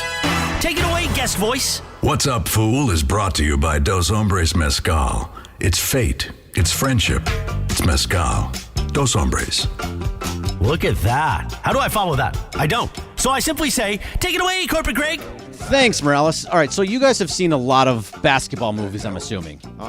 Most of them. Most basketball movies. Yeah. So something called Hoop Herald said that the top 5 best basketball scene, the best basketball scene they ever saw in a movie was Denzel Washington was playing Ray Allen in what was He Got Game. He Got Game, yeah. right. So what do you think was the best basketball scene in a movie that you've seen? Michael, you were in one. Yes, the fish that saved Pittsburgh. Was when that the the referee called an offensive foul on me, and I turned around and looked in disgust in the camera and waved the referee away. I think that was the greatest. It's a great film. scene That was a ever. great film moment. Yes. Yeah. Now, that was realistic acting. I'll tell you the movie I think has the best basketball is Hustle, the movie that Adam Sandler made last year. It had Anthony Edwards, and it had, who was the lead? The lead of Hustle Juan was Toscano. No, not Juan Toscano. Hernan Gomez. Yes. Yeah, Juancho Hernan Gomez. Yeah, those were the two. That one. and That the, one is really and the cool. basketball was very, very real. Felt really real in that. And Adam Sandler, it's one of his best roles, I think. There's a movie called Fast Break. I remember it. With Gabe Kaplan. And he takes over a small school in Nevada, and he brings in all these ringers, including Michael Bernard King. That's right. And leads them to national prominence. Fast Break, the most underrated basketball movie of all time. Pepe, you got one? I like Fast Break. Yep, very good. Nobody's Hoosiers is probably the most accepted one. Yeah. Nobody's going to mention Blue Chips, but Yeah, Shaq I was and Penny thinking Hardaway. Blue Chips. Blue Chips is great. Shaq dunking on people. Yeah, that's good. I like that. That's a Penny fun Hardaway. Street Ball. What about White Man Can't Jump? Yeah. Fun Like movie. Mike. Entertaining Like movie. Mike Bryan Come on said. now. Little bow wow with the NBA players, yeah. Yeah, sure. What's up, fool? Usually sports movies are fake, though. I hate them. They can be, yes, absolutely. Especially the fight boxing movies. Guys are hitting each other with haymakers so nobody's getting knocked out. Although Michael B. Jordan actually got knocked out when he was making Creed. Michael B. did. Jordan, He he's the actually- heavyweight champion of the world in that movie, right? Right, He weighs yeah. 180 pounds. Heavyweight champion, my butt. I could whoop him. What's up, fool? All right, guys, so I was out with my friends yesterday drinking, and they all know that I'm a big Dodger fan. And they were all, giving me, Ohtani, you're still not going to win kind of a deal. But the biggest talking point to them was that the Dodgers now have 37 Tommy Johns on their roster. How big of an issue do you think this is actually going to be over Wait a minute. the season? There are a total of 37 Tommy John surgeries on the Dodger roster? On the Dodger roster, yeah, right now. Wow. Wait. That's a bunch. How's Is that right? possible? 37. 37. Well, one- everybody, no one has more than two. Dustin I May, understand Walker the Buehler's top had ones, 2, yeah. Shohei's had Shohei's 2. got- So there's 5 right there. How do we get to 37? It's got to be like, relievers too, and maybe the AAA Right. guys So and in such. other words, They it's say not- most high school pitchers have them now. Well, I mean, I used to, when I was doing rehab at a place, rehabilitation on my neck, there were guys, kids, high school kids, who had just had their Tommy Johns, and they were like, now we're ready to go. People think you're not good until you have a Tommy John. Get it out of the way, right? Now, the second Tommy John's a separate thing, but guys do come back from second Tommy Johns. Walker Buehler, this is his second. Shohei, this is his second. So there are guys, some guys are accounting for more than just one. And I think the stat kind of came out once they Dodgers signed Glass now, because didn't he have Tommy John as well? think So I he think did, that's when they yes. kind of like put it over the top. So this says 6 days ago, the Dodgers 40-man roster has a combined total of 14 Tommy John surgeries. Yeah, but That's a lot. You're producing. What about producer Brian and his numbers that he's bringing to the table? 37. Let's think this on the X. Are they talking about minor leaguers, too? Who maybe had it done? And that might be, because it said like whole organizations. Yeah. So what do you Minor tell leagues. them? What do you mean? What do you tell your friends about that? Oh, don't matter. Dodgers in 4, How baby. do you defend yourself? We got Ohtani. Look, I think that ultimately what Andrew Friedman's looking for is value, and sometimes you get value in guys that have already had a surgery.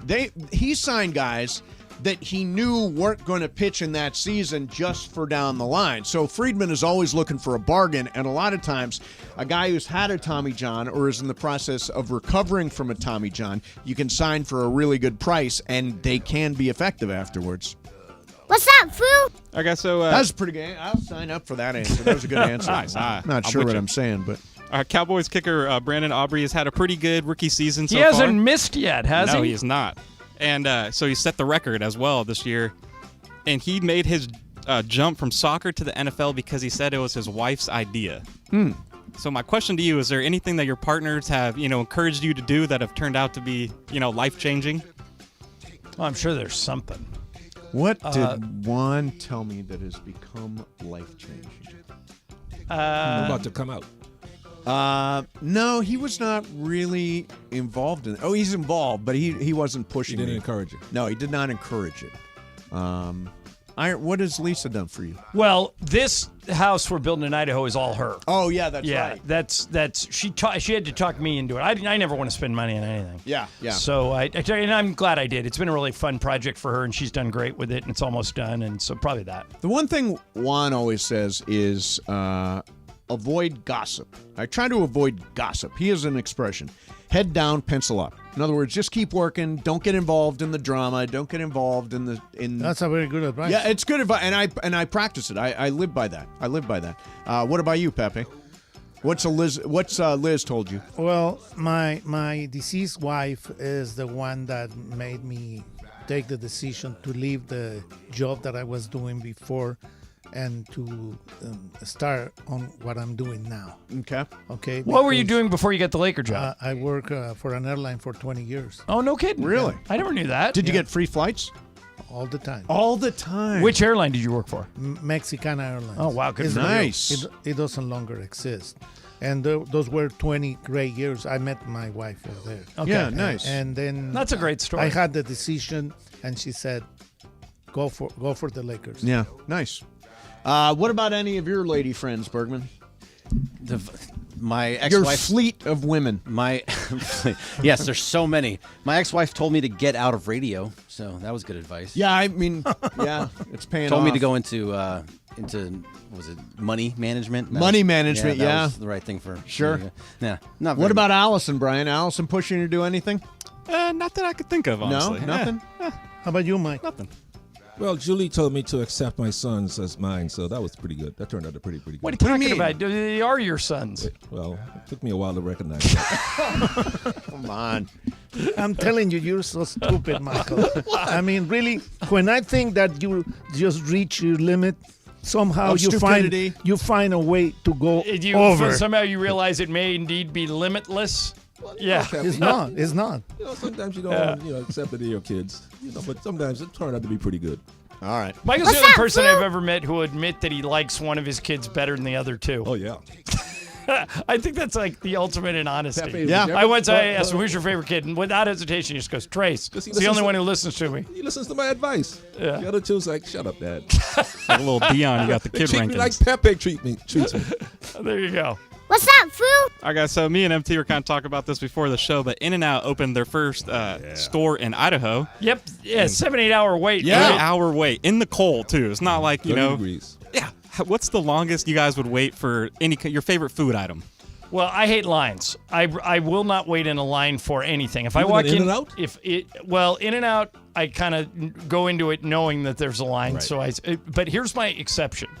The one time I will allow waiting in line is when I have my son with me, because I don't want him to have the impatience that I have. So when we went to Disneyland, Brian, for the first time, he really wanted to go on that new Cars ride, and the line was 2.5 hours, and we waited the whole time. And I said, Jack, this is going to be hard. You're going to have to be patient. And he goes, I really want to do it. And we did. We waited 2.5. You don't buy the Express Pass? I did.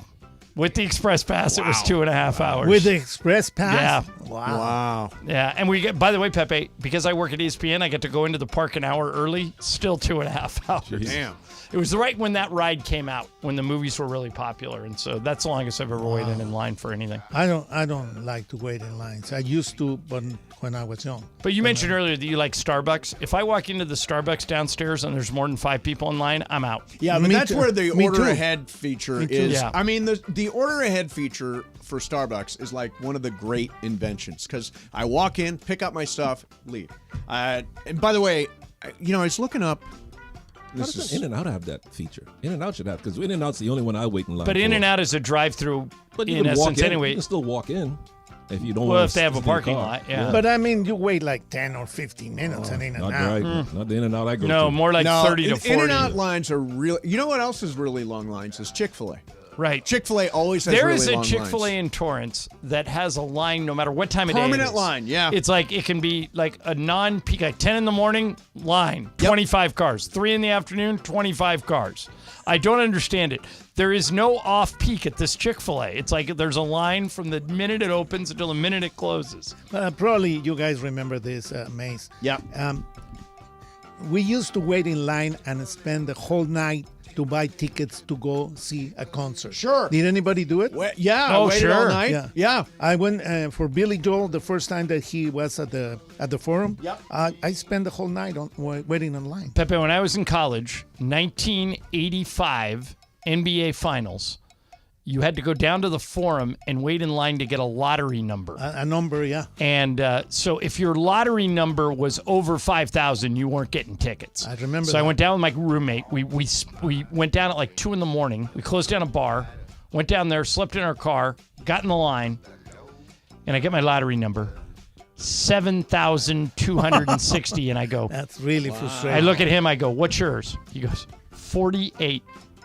So we got tickets. Yeah. Yeah, because we needed one of us to get lucky, and he got lucky. That used to be a thing. You stay all night and try to get the tickets. That was like a common thing. I remember doing it for the Jackson 5 Victory Tour. The Victory Tour. Wait, nobody could get tickets to. It was so hard to get to, and you waited all night for them. Yeah, I did it for a lot of concerts. That's the only time I ever saw Lots Michael of Jackson was the Victory Tour. The girl I was dating got 10 tickets to that tour mailed to her house, and she never ordered them. It was a misorder. And she went? Who did that? The girl I was dating in college. Oh, wow. And she went. I didn't want to go because I didn't think it would work. I think that they Freebie out of the blue ticket? I don't said, think I'd trust somebody's those. going to cancel those tickets. I'm not going. So she took a bunch of her girlfriends. Yeah. It worked. They sat in the sick. It worked without a hitch. It's kind of, in 1981, a friend called me and said, "You want to go see the Rolling Stones at the?" I went to that concert. Prince, Jay Giles, George Thorogood, and the Stones. One of the greatest concerts. And they booed Prince off the stage. And they threw shoes. Right. You were the same there the night that I was there. Yeah. Wait a minute, and people took their shoes off and threw them at Prince? It was before it was before Purple Rain. Wow. It was 1981. I remember exactly. And because so Prince wasn't Prince yet. Was it Pepe who threw the shoes? No. A friend called me and said, "Do you want tickets?" And I said, "Yeah, how much?" "No, free. How many do you want?" I said, "Okay, 2." So we went for free. And then the next day, I bought tickets. They don't do those super concerts No, anymore they where you don't put really. That was a great concert. Like they used to have a thing called Cal Jam in the 80s where they would set up like it was like well, now they have Coachella and what did Bob Geldof start that Queen was in? Something Live Aid? Live Aid, yeah. They don't do those shows anymore. Where like, Coachella's probably the closest thing Coachella, to it. Where somebody Stagecoach. comes on at 1:00 and then they just keep bringing bands on until it's 2 a.m. Yeah.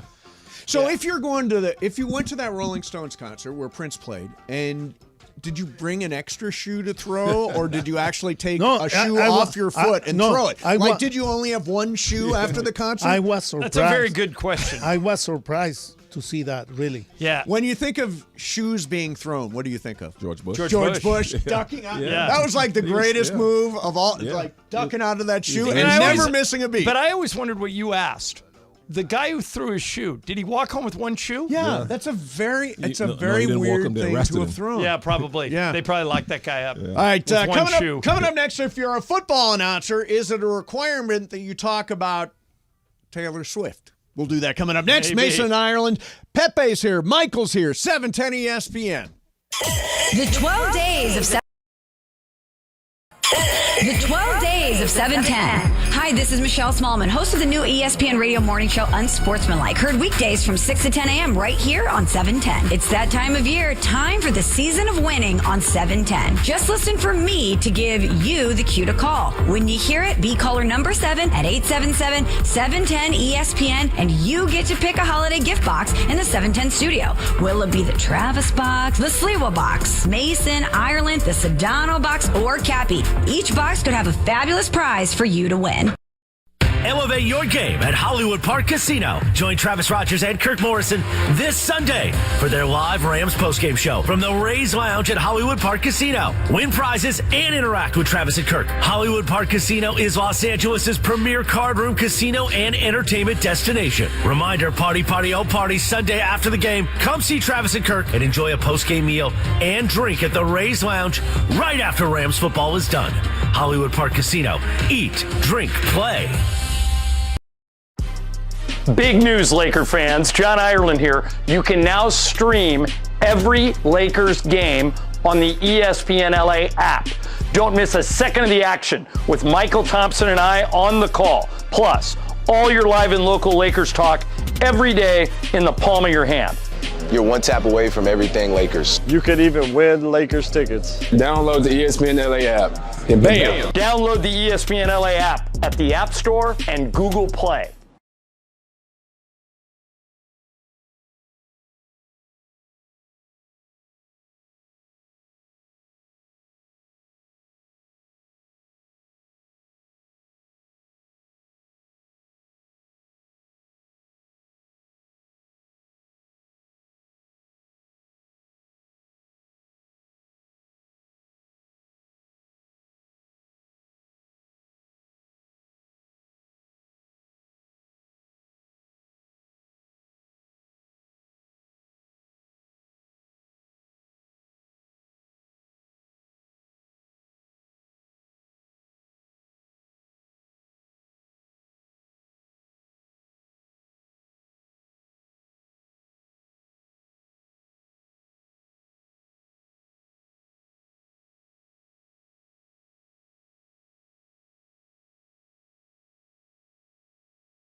It continues now. Still such a surreal. We were just talking about Nancy Kerrigan. I and still Tanya say she Harding. flopped. She did not flop. That's right. Who Shane did? Stain Nancy just Kerrigan. whacked. No way. Yeah. It was a little whack. It wasn't that bad. Oh, busted her leg. Are he you took kidding a me? lead pipe and whacked her in the knee. They didn't hit her that hard. Yeah. Oh, listen. What did Pat Riley say about that? And my girl, Tanya, knew nothing about it. Your Oh, girl, yeah. I was in Tanya. Portland at that time. She was. I think she still lives in a trailer Oh, yeah, she's up still, in Portland. she's still up in there. In a Yeah. trailer, you say? I'm pretty sure it is. I think I saw a documentary where she lives. I Nothing saw wrong a with that. documentary. As I think Alan she always lives. says, She lives in totally- Portland. As Alan always says about these ladies, totally misunderstood. Just Totally misunderstood. misunderstood. Exactly. All right. So Al Michaels has been quietly kind of taken Off the playoffs. Yeah. By NBC. Last year, he does the Amazon on Thursday night, and he did a playoff game for NBC. This year, they're not using him on NBC, and he doesn't quite know why. There's one theory that's floating around out there, and that is because he was not expressive enough about Taylor Swift's appearance at Thursday Night Football a number of weeks back. That's one of the reasons why Al is off NBC games. John, what do you think? I don't think that's it. I'll entertain It's an interesting theory. I'll entertain the premise just because it's fun to talk about. Yep. I think what happened was Al and NBC broke up. Because they wanted to lessen the blow of the breakup, they gave him an emeritus position, which would allow him to come back and do a playoff game every year. So it didn't look like a flat-out divorce. Right.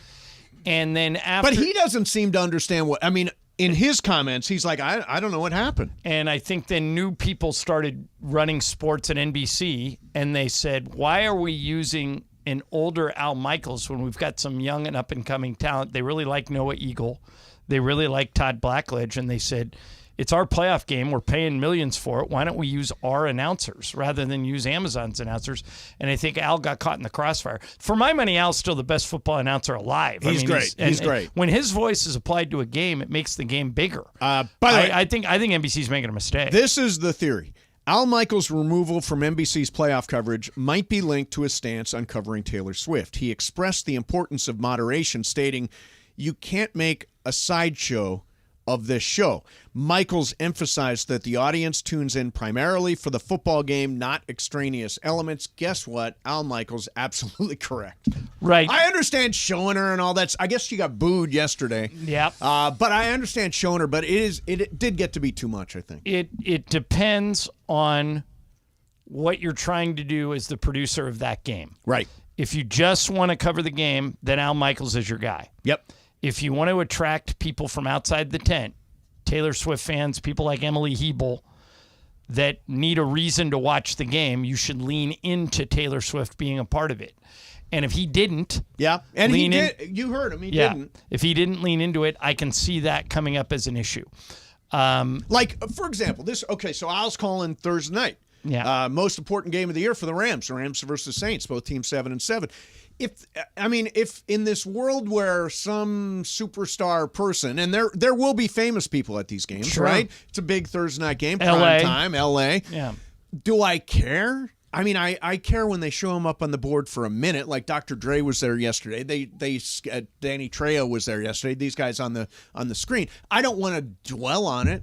I mean, I'm there for a football game. I don't want to dwell on the fact that somebody else happens to be at the venue. I remember when I was the sideline reporter for the Lakers, this was a tug-of-war I used to get into with the producer, who was a legendary TV producer, a woman named Sue Stratton.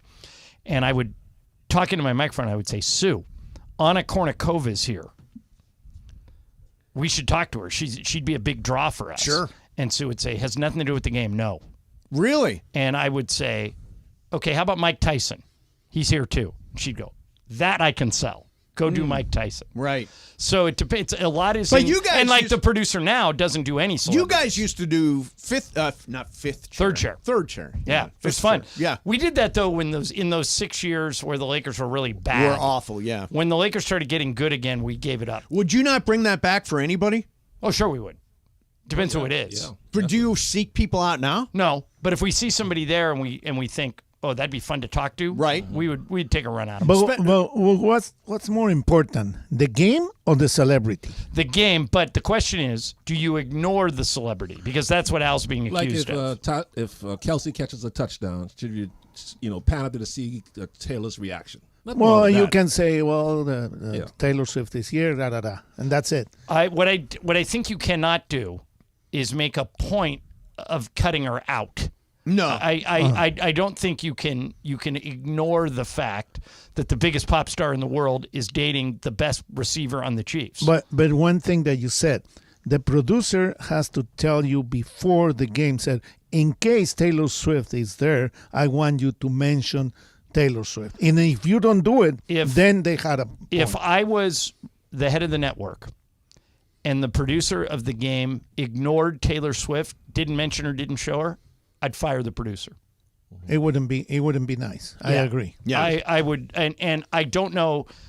I think Al's too smart not to at least mention it. I just think he's the best to ever do this. So my sense is that that's a fun story to talk about, but it's probably not true. I don't think it's real. It's an interesting story. Right. It's an interesting theory because and it's fun to talk about. Like if I'm producing a game, and there are a bunch of famous people at the game. Yep. Like tonight, the Lakers play the Knicks. Well, it's banner night. We're raising the banner tonight. There are going to be a bunch of famous New York people at this game. Yeah. I'll be very surprised if Larry David's not at this game tonight. What about Spike Lee? I'll be very surprised if Spike's not there. Spike will be there. If the producer of the game ignored Larry David and Spike Lee, I would get another producer.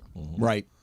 But Spike Lee would be a great third chair for you guys. We had him. Did you? When he did. He'd be awesome. When he did Kobe doing work. Yeah. That's right. It led me to be the interviewer for Kobe and Spike later in that week. That's right. They said, "Hey, would you come do this?" And I said, "Sure." It was really fun. And yes, I agree with you. There is some Taylor Swift overkill, but if Kelsey catches a touchdown, you got to expect that they're going to show her on the There's screen. a difference. Yeah, yesterday I guess she used the F word when there was like a foul, and they cut to her, and she goes, "That's an effing foul, bro." Yeah. And it turned into kind of a fun little There's a sideshow. limit, and I think I've reached it anyway. You wouldn't even want to see her after a Kelsey touchdown? You can show her, but I don't want to dwell on it. I don't want to talk about it all the time. Mace, I agree with you in the sense that I don't think that story is real. I don't think it's real. I don't think it's real. I think Al has left NBC. They've got their own stable of announcers now, and they started looking around going, why aren't we using our own guys? Yeah, I think they're making a big mistake. If you got a chance to do have a game with Al Michaels, you do a game with Al Michaels. Of course. Especially when he had already agreed to it as part of his deal. I don't know what NBC's doing. Play along for me for a second. Mace. Okay, I'm playing along. Okay, say, hey, Pepe, the sky is green. Say it. Hey, Pepe, the sky is green. No, say Mace, I agree with you. I agree with you. He agrees with you. That's how it is. Everything you say, he agrees. He never disagrees with you. Of course he does. Pepe and I have throwdowns all the time. Remember what he did with the envelope that I gave him with the questions? Remember the potpourri of He lies? doesn't like potpourri of lies. Potpourri of lies was the worst thing ever. Potpourri of I lies. won. Pepe's game was the. I remember. Do we agree? Single worst game ever. Beto did a game once that it was. When Beto comes in, I'll ask him about it.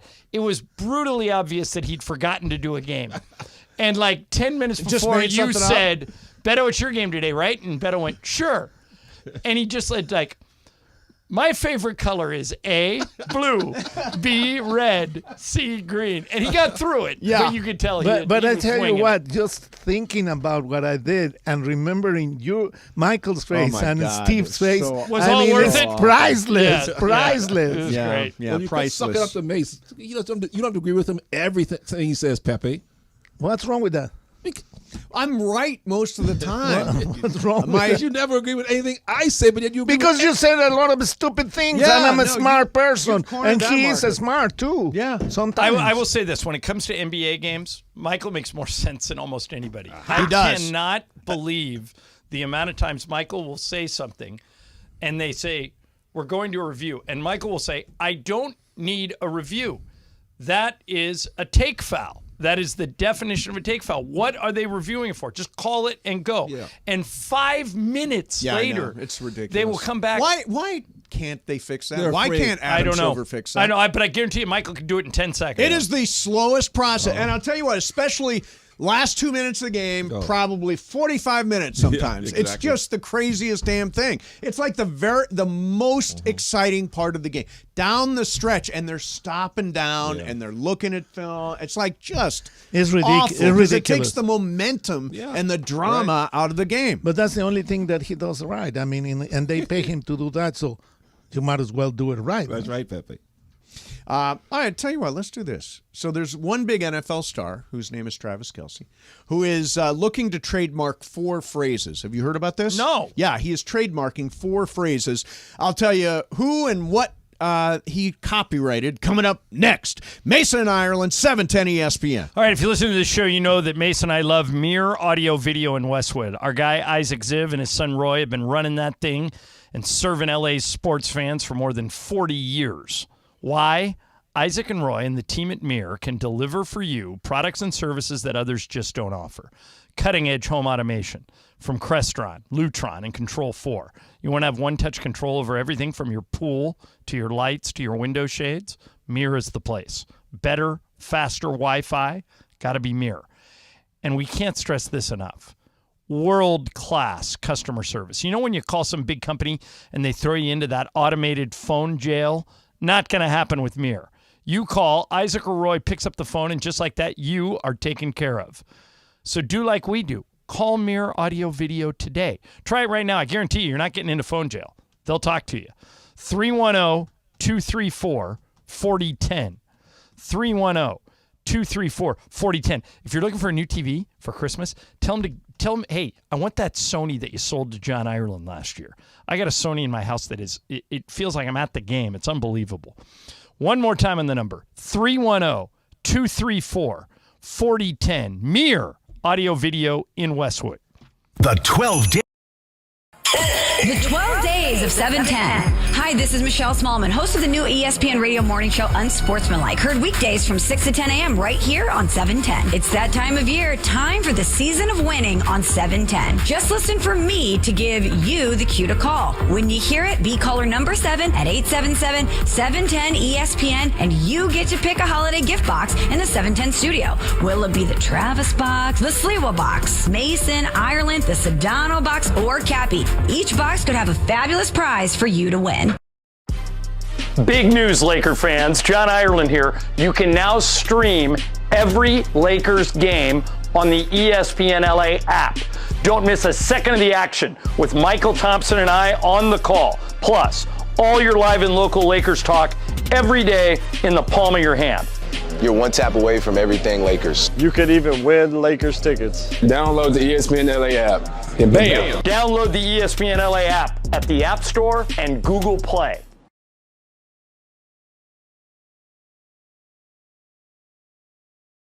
Elevate your game at Hollywood Park Casino. Join Travis Rogers and Kirk Morrison this Sunday for their live Rams postgame show from the Rays Lounge at Hollywood Park Casino. Win prizes and interact with Travis and Kirk. Hollywood Park Casino is Los Angeles' premier card room casino and entertainment destination. Reminder, party, oh party, Sunday after the game. Come see Travis and Kirk and enjoy a postgame meal and drink at the Rays Lounge right after Rams football is done. Hollywood Park Casino. Eat, drink, play.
Of 710. And you get to pick a holiday gift box in the 710 studio. Will it be the Travis box, the Sliwa box, Mason, Ireland, Sedano box, or Cappy? Pick a holiday box in the 710 studio. All right, here we go. Caller number 7 is Dylan Sendejas from Downey. Dylan, congrats, man. What is going on? Super stoked to be here. Dylan, great to have you. Okay, you get to pick a box. It can be the Travis box, the Sliwa box, the Mason box, the Ireland box, Sedano box, or Cappy box. Which one you want? Got to go with your box, man. Johnny I. Johnny I. The Ireland box. The Ireland box. Here we go. Let's see what's inside the box.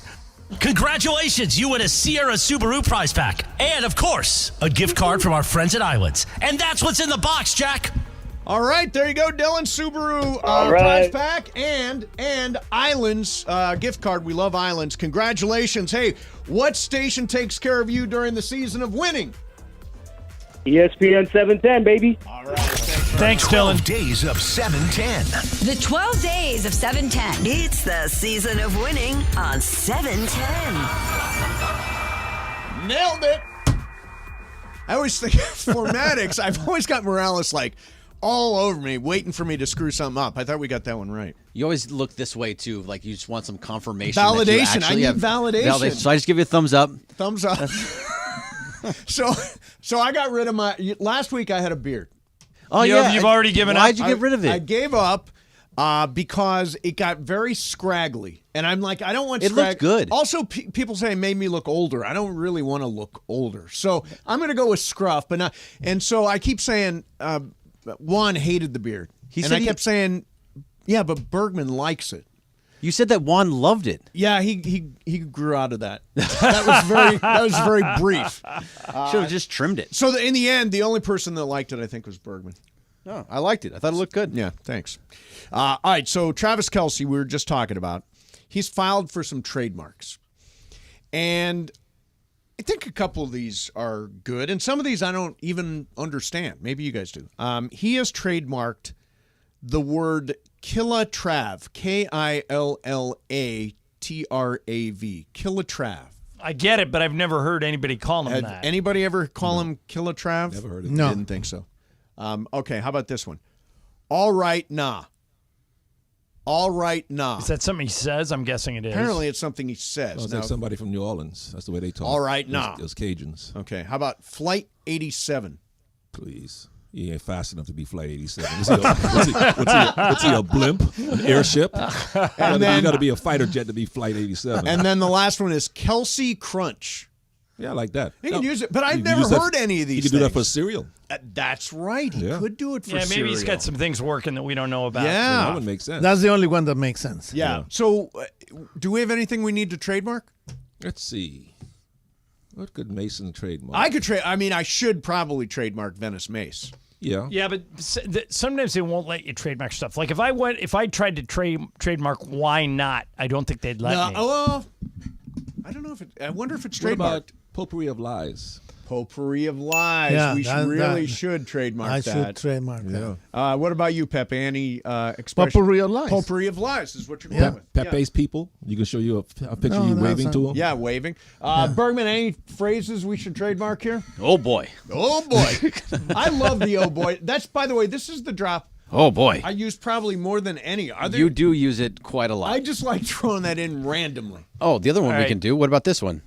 No, not really. Yeah, that'd be a good one. No, not really. Someone with the Twitter handle Radio Michael Fan. Yes, at Radio Michael Coconut Fan's Michael. great. At Coconut Michael. Yeah. Has ranked the worst game of games ever. Oh, nice. All right. I love this. Okay. My strawberry cream Number pie better four. not be in Number 4. Beto's so-called game. Yeah, so-called game. Number 3. Laura's human body parts game. That was an awful game. All right. Number 2, and I agree with this. Bergman's Harry Potter game, That was which was basically brutal. fixed for Brian to win from was the a good game, get-go. good That game. was brutal. I have gotten more about. Nobody talks to me about my games, but people said they loved that game or hated that game. We hated that game. You might have. We're the People important- loved it. The important people are in this room. We hated it. Not really. It's supposed to be hard. Yeah. And number 1, Pepe's Potpourri of Lies. Yay! Guess the right of the 2 wrong Guess answers. the right. Get the right I love wrong it. answer. I Yeah. love it. Most confusing friggin' game ever. When we were right, we were wrong. So tonight is the big night at Crypto.com Arena. It is officially. Oh, I haven't played this in a while. Missing in Ireland, missing in Ireland, missing in Ireland. You little Lakers for life, Lakers for life, Lakers for life. You little See, I think let's go. while they rolled out the trophy, it would be really cool, It would but be the cool. Lakers would get all bent out of shape about the beeping. Right now, the Lakers are. They're raising the banner tonight. There's going to be an actual ceremony, right? Oh, yeah, we're carrying it live. Carrying the ceremony live. Do it live. The trophy will be out there. Are you going to the game, Mace? The I am NBA, not. You're not going to go I'm see not the gonna go how are to you gonna, trophy night. How are you going to see the NBA Cup? I'm sure it'll be hanging around somewhere. Broom closet. In the loading dock. Well, in the no. Oh, that's prestigious cup. Man. In the old days, if it was anything but the NBA championship trophy, you couldn't Right. find it. Like the old Western Conference trophies are all in like a storage closet someplace. Yeah, I mean, let's face it. It's kind of dumb. Bite but- your tongue. but- The ist is not dumb. But the Lakers got no choice but to do it. What? Adam Silver said, Right. you are going to hang Well- a banner. You are going to legitimize our tournament. Adam Silver kind of hit the lottery when the Lakers won the tournament. 100%. Because if they legitimize it, Yep. the team with the most championships in the whole league, if they recognize it as something Right. rather than nothing, then the rest of the league will follow suit. So if I was Adam Silver, I'd do exactly what he's doing. I'd call Jeannie and I'd say, hey, I need you to do me a favor here. Recognize this inside your building. Raise a banner. Display the cup so your fans can see it. We want to build momentum for the tournament. I totally get it. Oh, I get it from the NBA's perspective. I mean, as a Lakers fan, I don't know how I feel about raising. By the way, the Show banner. Mason that picture. Show Mason that picture. Pepe standing by the cup. Oh, Pepe with the cup. Oh, with that's the very cool. NBA Cup. Yep. Very nice, Pepe. Where'd you run into it? Spectrum. Oh, Spectrum, nice. Yes. Yeah. They got to Stay raise in the the banner. parking lot. Yeah, we don't know, by the way, what shape the banner is going to be, but my understanding is it's just going to have a year on it, and then every year you win the tournament, you'll get another year on it. So there won't be a banner for each IST. It'll just be recognition for each year you win it. Yeah, so put on your calendars now next year's recognition. Hell yeah. Yeah. So coming up next. By the way, somebody says, Jonathan Watson says, Killa Trav. Yeah. Is Travis Kelce's Twitter and IG handles. Okay, there you go. So that's why. That's probably why I should trademark Venice Mace. All right, coming up next for you, tickets are very cheap over at in Carolina for the Panthers games. But well, did you see the stands? Awful.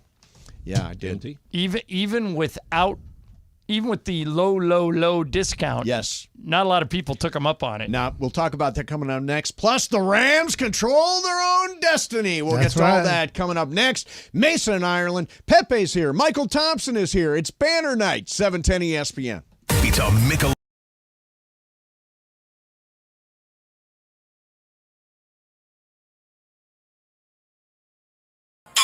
The 12 days of 710. Hi, this is Michelle Smallman, host of the new ESPN radio morning show Unsportsmanlike. Heard weekdays from 6 to 10 a.m. right here on 710. It's that time of year, time for the season of winning on 710. Just listen for me to give you the cue to call. When you hear it, be caller number 7 at 877-710-ESPN, and you get to pick a holiday gift box in the 710 studio. Will it be the Travis box, the Sliwa box, Mason, Ireland, the Sedano box, or Cappy? Each box could have a fabulous prize for you to win. Big news, Laker fans. John Ireland here. You can now stream every Lakers game on the ESPN LA app. Don't miss a second of the action with Michael Thompson and I on the call. Plus, all your live and local Lakers talk every day in the palm of your hand. You're one tap away from everything Lakers. You could even win Lakers tickets. Download the ESPN LA app. And bam! Download the ESPN LA app at the App Store and Google Play.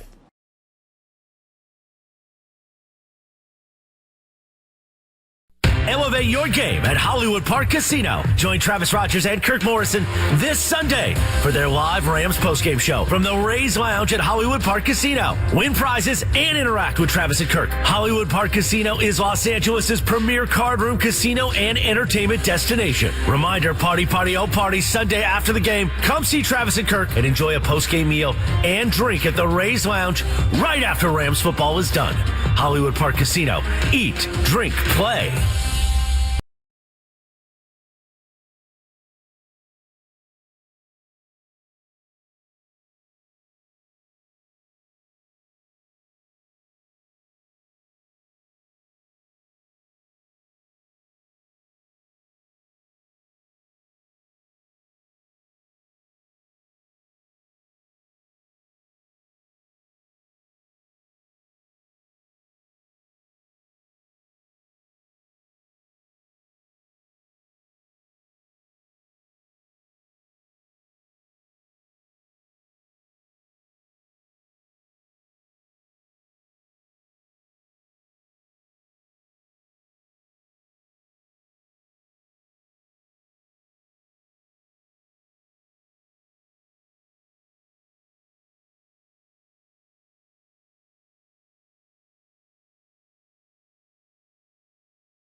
Hey, Mace, can I do a quick hail fellow well met? Oh no, somebody does. Yeah, if you grew up in Los Angeles like I did, in the 70s and 80s, there were two competing rock and roll stations.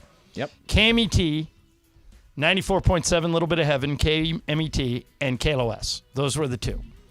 And at KMET, the nighttime disc jockey was a guy named Jim Ladd. Legendary radio DJ. Yep.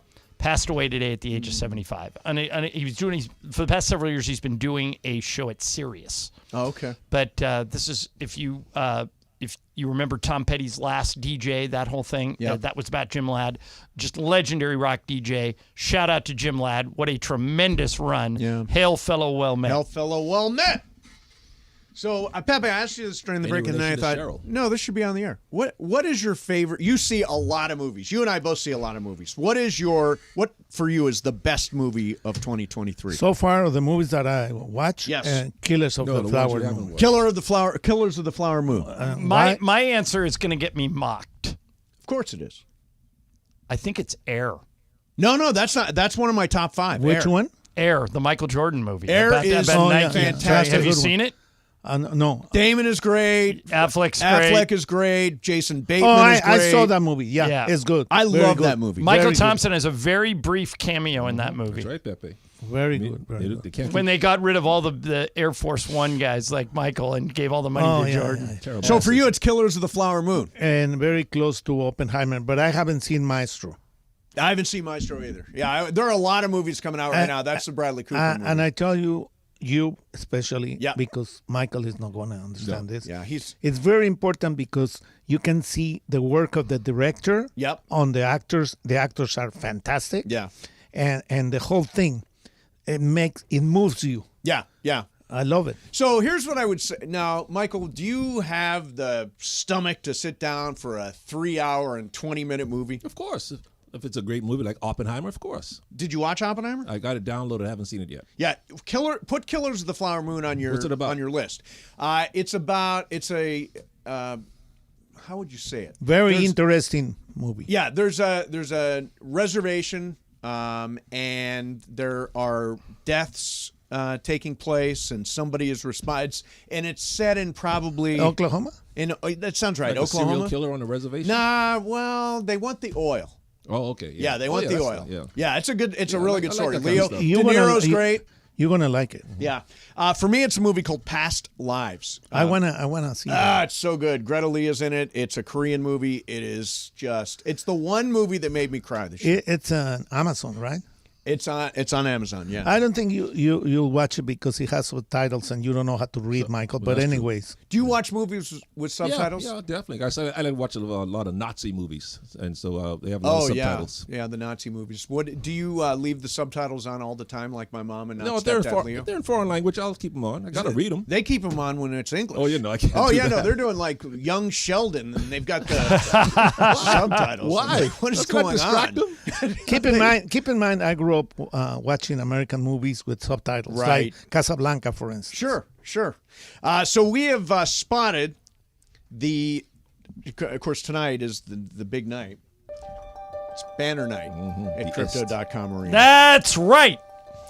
And we've actually... It's a historic night, Pepe. Keep on making fun of that, but how many teams would love to have a banner, any banner? How many? On the NBA? All of them.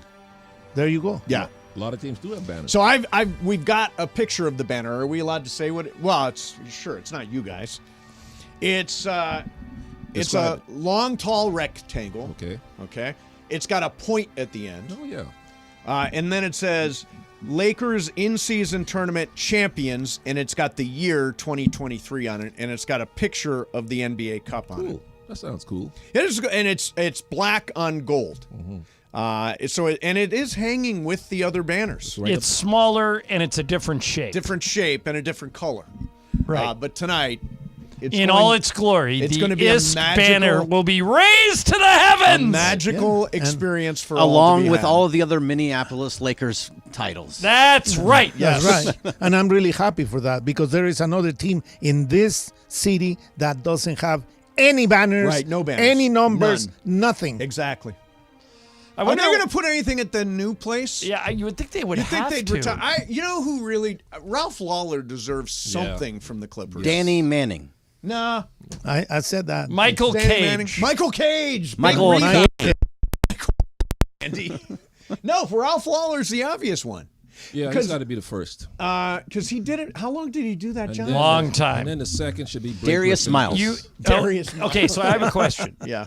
The media entrance at I Crypto.com know. Arena I was going to bring this up. Yeah. is named after Ralph. Yes. Now that the Clippers have left, does he lose the naming rights to the media entrance? I say. has to go to- I say no. I say out with Ralph, in with the Michael Thompson media entrance. What do you think, wow. Pepe? No. No? I would Stu give it Lance. Stu Stu Lance Lance. before Michael It's Thompson. Stu Lance Yeah, Lance. was by Yeah, far. but Stu needs something bigger than just the media entrance. Right. Oh, we got the Chick Hearn room. You can't. Yeah, you can't where's- give him that. Yeah, you can't give No, him that. Chick Hearn press room. How about the Lance patio? Oh, that'd be good. Oh, Yes. that's good. Nobody can get into it though. I can anyway. Yeah. Well, Jay can get you in. He's so far he hasn't.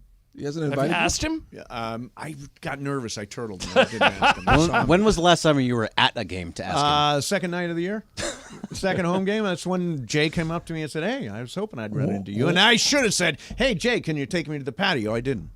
Should have. The patio's like this fancy No, hey, secret. you don't get in if you don't ask.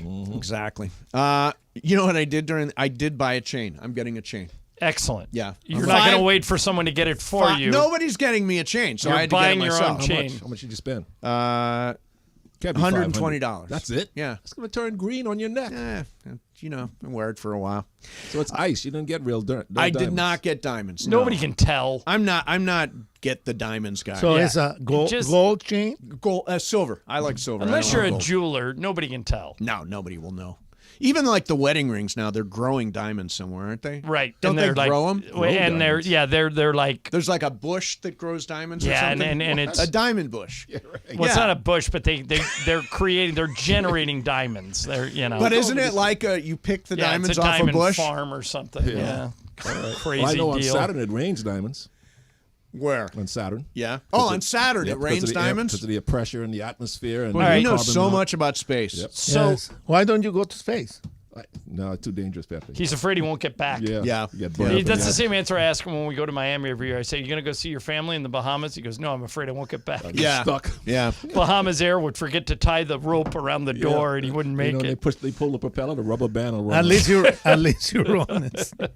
So real quick here, they're selling tickets or sold tickets, I guess, for $13 to yesterday's game at Carolina. The Panthers are So just it's awful. cheaper to go to a Carolina Panthers game than it is to go to the movies. Yep. Tickets were That's a nice stadium too. Our hotel where we go when the Lakers play there, the football stadium's right next to it. They are one of the worst teams Ever. in a while. Yeah. Yeah, in a while. And they made a list of things that are more that you'd rather have than the $13 Carolina tickets. You sent this today, John. I actually like some of these products. Okay, so the question is, would you rather have a ticket to the Panthers game or this, whatever Mace reads? Go Okay. ahead. Listerine Cool Mint Pocket Packs. So for your breath, it's that thing where you put it on your tongue and it dissolves and It it is makes more your breath important very to me fresh. to have fresh breath than it is to see Bryce Young throw interceptions. I'm in on the Listerine. I am in on Listerine. They won yesterday, right? I know. Yeah, I'm in on Listerine though. Michael, what Michael, about you? Listerine or Carolina Panthers football tickets? I would take the Listerine. Yeah, Listerine. I'll take the tickets. Tickets, Bergman, Listerine. Listerine. Yeah, I Brian. would tickets. Tickets, okay. All right, so a couple ticket take. I Pepe and actually Brian. love item number 2 on this list. It is a switchblade folding pocket comb. So in other words, you take it out, it's a switchblade, and you Who are comb you, your John hair. Travolta from Greece? No, I honestly think I would I love doubt that. this. I'm going to buy one of those right This, now. I would take the ticket. No, seriously. Yeah, I would use this. I don't need a switchblade I've comb. got ice, now I've got a switchblade Yeah, comb. what You are got you the perfect like? hair for it, Ireland. Yeah, but my hair's always in place. That's true. Yeah, his hair never moves. I know. So I don't need a switchblade comb. His I hair would is- take if it was a butterfly knife comb. If it was a butterfly knife comb, What's that would just be fun. what's the difference? Butterfly knife it has 2 ends, and the comb would be in the middle. You can like flip it around and do tricks with it. Yeah, you already lost me. Give me the tickets. Yeah, okay. I'll take the tickets too. How about a crazy straw in the shape of your name? So in other Stupid. words- Give me the tickets. And it spells out like yours would be John, MT. tickets. I Give like me the John. Pepe. Let's go to the game. We don't need a crazy straw. Tickets. Pepe and I are going to the game. I'm taking you the guys straw. take you taking the straw. Bergman, Yeah. you take your Greg-shaped crazy straw. Operations. Can I make it really long? Yeah. And that's good, Greg. You can go to Starbucks. I don't need a straw. I have my own. Yeah, exactly. This I would definitely take. It's a before talking point. Carolina tickets. A deep sleep bath bomb. A bath. Did you ever use No a bath baths. bomb? I don't take I'm baths. taking tickets. Oh my god! You know If why? Why? I'm male. No, God, dudes take baths. No, they I do guess what I'm you more do. jacuzzi. You go in the jacuzzi. Yeah, I'm more jacuzzi. You don't take baths. You I go in. don't- There's a difference Yeah, I between. don't take a bath. Yeah. Yeah. Tickets. Tickets. All right. What's the next one? A fancy drinking glass. No, I might take that. Is it a rocks Phil, glass or is it like it's a a rocks foo-foo glass? Rocks No, glass. it's a I'm taking rocks the glass. Yeah, it's a nice one. Taking the glass. You can have the tickets. I'll take the glass. Yeah, the glass is nice. By the way, we're talking about NFL tickets. I know. And we're taking Are there any items. more? Let's see. Playing cards with your favorite musicians on them. I've seen those cards before. Have Those you? are- So yeah, what yeah. musicians would you pick? Well, it has like Jimi Hendrix, Janis Joplin. It's everybody. Bob Dylan. If I You can put get whoever Beatles you want on cards, there. I'll take the cards. I'll take the cards. Yeah, there's the Jimi Hendrix. There's the B.B. King. Yeah, they have. All, I've actually played There's with that the deck David of cards. Bowie. By the There's way- the Amy Winehouse. By the way, Mace. Yeah. I was driving today. Yep. Saw a billboard. Yeah. You know who's going to Yamava in February? The Red Hot Chili Peppers? Yes. Yeah. How about that? That's a great show. That's in that venue, that size. Yamava gets. We should do something out there for the Chili Peppers show. Yeah, absolutely. Yeah, I mean, I love the. What date is it? It's in February. It's in February. It's in If February. it's We like should- during the week, can we do something? Yeah, during the week? they I always don't know. do that. It's on a Thursday. Well, Lindsay will be there. All Isn't the she big- out there every yeah. Thursday? Well, it depends. Football season's over, so it changes. All the big concerts seem to be on Thursday out there. Pepe, what was the last concert you saw? You're constantly going to concerts. The Kiss, the Hollywood Bowl. Kiss at the Hollywood Yes, Bowl. that's a good one. Yeah, hey, that's good. Bergman, what's the game of game standings? The game of games, and by the way, it's a Tuesday, February 20th. Okay, Tuesday. The game of game stands is very, very close. Brian has 2, Mason has 2, Bergman has 2, Laura 1, John 1, Momo 1, Cappy 1. All right, so anybody's I'm in this thing. month, and Michael has the game. Yes, Yes. multiple choice. So Multiple everybody's choice. in it. Okay, we will do that coming up next. Oh, wait, who won on Friday, Mace? Oh, I listened on Friday. I was in San Antonio. It was an upset. Won? No. Who won? Brian, was it you were Beto? here. Yes. It was think it was Beto. Beto. Okay, Yeah, so Beto Beto won. Yeah, Beto pulled the upset. All right, Game of Games coming up next. Mason and Ireland. Michael Thompson's here. Pepe's here. It's Banner Night, 710 ESPN. Hey, Lake.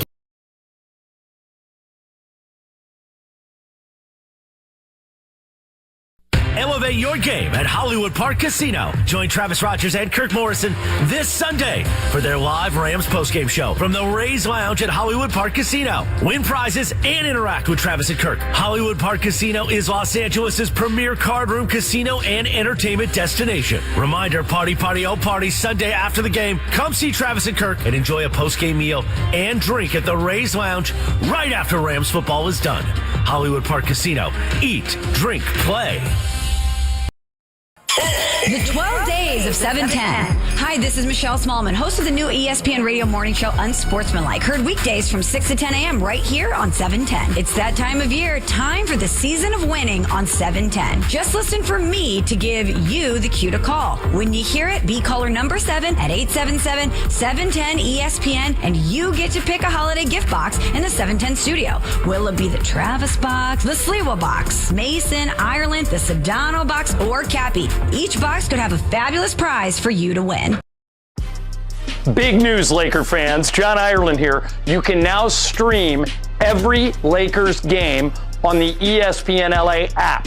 Don't miss a second of the action with Michael Thompson and I on the call. Plus, all your live and local Lakers talk every day in the palm of your hand. You're one tap away from everything Lakers. You could even win Lakers tickets. Download the ESPN LA app and bam! Download the ESPN LA app at the App Store and Google Play.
of Games on the #1 sports radio show in LA, Mason and Ireland. Game of Games. Game of Games presented by CallJacob.com. Call Jacob. Everyone loves a fighter, but in this town, winning matters, especially after an accident. So remember, anyone can fight, but CallJacob.com is here for you when you need a big win. After an accident, go to CallJacob.com or call 844-24-JACOB. That's 844-24-JACOB. We got the jingle. Call Jacob.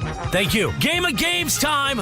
Take it away, Mace. All right, here we go. It is Game of Games time on a big Monday, and it is Michael Thompson's game. Pepe is here, as always. Michael, describe the game. In case you guys haven't heard, the Merriam-Webster dictionary has chosen the word of the year. Oh, I know exactly what it is. It's authenticity, is it not? Did I just give it away? My first question. Oh, for one. Well, and you would have had it. We all get one. No, you would have had it. I thought you were just using that to tee up the contest. We all get one. The first question was the definition of undisputed origin or genuine, and you have to tell me the word. Oh, you would have been impressive. I would have been good, yeah. But now you blew it. Now I blew that. So, Okay. the Go to game is, question tell 2. me if these are authentic or fake. Okay. Everybody answers. Okay. Buzz Aldrin left a pin on the moon. Eugene Cernan, the last moonwalker, found it, brought it back to Earth. Authentic or fake? Greg? Fake. Brian? Fake. Mace? Fake. I'm going to say fake. Pepe? Fake. It is fake. All right, everybody's on the board. The spice thyme is actually a tree. Authentic or fake? Say it again. The spice? Spice thyme. Thyme is actually a tree. Authentic or fake? Brian? Authentic. Mace? I think time is a bush. I'm going to go fake. I'll go authentic. Pepe? Authentic. Greg? Authentic. It is fake. Yeah. All right, Mace, you were the only one, right? Yeah, I think I got a bush of that back in the yard. That's right. Okay. Johnny Cash once got into a fight with Colonel Sanders over a card game. Authentic or fake? Mace? That's real. Authentic. It's too weird to be made up. I'm going real. Authentic. Pepe? Authentic. Greg? Authentic. Brian? Authentic. It is fake. Wow. All right, for this one, let me see your hands. Everybody hands up. Okay. Jazz hands? Keep them Both hands or one hand? Both hands. Both hands. Both hands. There you go. Keep them where I can see them. Authentic or fake? You cannot hum while squeezing your nose. Authentic or fake? Oh, I can't do it. This one is me. I'm going to say that's authentic. Me too. Pepe? Okay, Greg. Fake. Brian? Authentic. Mace? Authentic. It is authentic. Yeah. All right, So wait, try it. So Try you. it. Oh, ease your nose and try to hum. Yeah, you can because you can't breathe. Can't breathe. Right. Exactly. No, that's a good crazy. one. All right. Nobody never knew that before. I couldn't believe That's it. very good, Michael. Yes. Very good. Thank you, Pepe. I like that. See, who says this show's not education? Yes. right. What's the score, Ireland? You have 3. Pepe, me, and Brian has 2, and Greg has 1. Okay. Adding salt to pineapple actually makes it taste sweeter. Authentic or fake? Pepe. I'm going to say authentic. Greg. Authentic. Brian. I'm going to go fake. I'm Mace. going to go authentic. I think it's authentic. It is authentic. Of course it's authentic. All right. That's how I eat my pineapple. Wow, Pepe. All right, everybody. Brian, you missed that? I missed that one, yeah. Okay. If you hold in your farts long enough, the gas can be reabsorbed and come out of your mouth. Authentic or fake? I honestly don't think I farted in 2 months. So you, instead of farting, it you comes hold out, it in. you burp. It comes out of your mouth instead of. Greg, back to you. Fake. Brian. Yeah, fake. I don't care if anybody else gets it. That was great. Thank you. Mace. I think I've done it. I'll say authentic. I'm with Mason. I think authentic. Pepe. Fake. It is authentic. Boom, Mace. Mason 5, Ireland 4, Pepe 3. Brian, did you get that one? I got that one wrong. Okay, so you and Greg have 2 each. Your heartbeat will sync to the rhythm of the music. Blood type you are. Authentic or fake? This one's me. I don't think mosquitoes can smell. I'm going to go fake. Pepe. Authentic. Greg. Authentic. Brian. I think this is authentic. Mace. I think this is fake. It is authentic. Really? Ooh, Well, wait a minute. How okay. do we know that mosquitoes know what blood type they Ask have? the Are they scientists. telling us? How are they communicating All right, this information? let me give a quick score update here. Mason 6, Ireland and Pepe 5, Brian and Greg 4. Big. Very close. All right, Michael, go. What's the next one? Originally, the Fonz was going to wear a leather vest, but the popularity of the village people made the producers switch to a leather jacket. Authentic or fake? Pepe. Authentic. Greg. It sounds real, but I'm going to say fake. Brian. Go authentic. Mace. I'm going fake. I'm going authentic. It is fake. Yeah. So who else got that? Me, Greg. Because Happy Days came before the Village people. I think, Oh, that's didn't they? right. It was like the 50s, and they came in like All right, 60s. Mason has a 2-point lead, so you got to start going first. Yeah. Mace. Here we go. 80% of the floating specks you see in a sunbeam is skin. Authentic or fake? Mace. In a sunbeam. I'm going to say that's authentic. I also think that's authentic. Pepe. Me too. Greg. It's authentic. Brian. Authentic. Michael. Authentic. Yeah. All right, everybody got that The one? average cloud weighs over 1 million pounds. Authentic or fake? Mace. I am going to say that's fake. I gotta take a shot here, but I think you're right. I'm going fake. Pepe. Fake. Greg.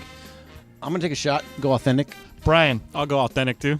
Because of the water in it, it is authentic. Within one. All right, so Yeah. here's And score Brian, update. too, Yeah. Well, Brian has 6. Mason 8. Bergman 7. Brian 6. Ireland 6. Pepe 6. Giraffes. Let's do. You got 5 more? Oh, yeah. Okay, 5 more. Giraffes and humans have the same number of neck bones. Authentic or fake? Mace. I'm going to say that is authentic. Greg. Authentic. I'm taking my shot here. Fake. Brian. I'm going to go fake. Pepe. Authentic. It is authentic. Yeah. All right. Okay, so Brian, everybody but me and you, right? Chameleons change color to match their surroundings. Authentic or fake? Mace. Well, that's so obvious Right? that I am going to go fake. Greg. I mean, they do that. Yeah. I'm gonna lose a point here. There's some gimmick. It's authentic. Pepe. Fake. Brian. Authentic. I'm also going authentic. It is fake. Yeah. All right. It is to regulate their temperature or to signal other chameleons. Okay. Okay, so Brian, you and I are out. 3 left. Mason has 10. Nice. Pepe has 8. Greg has 8.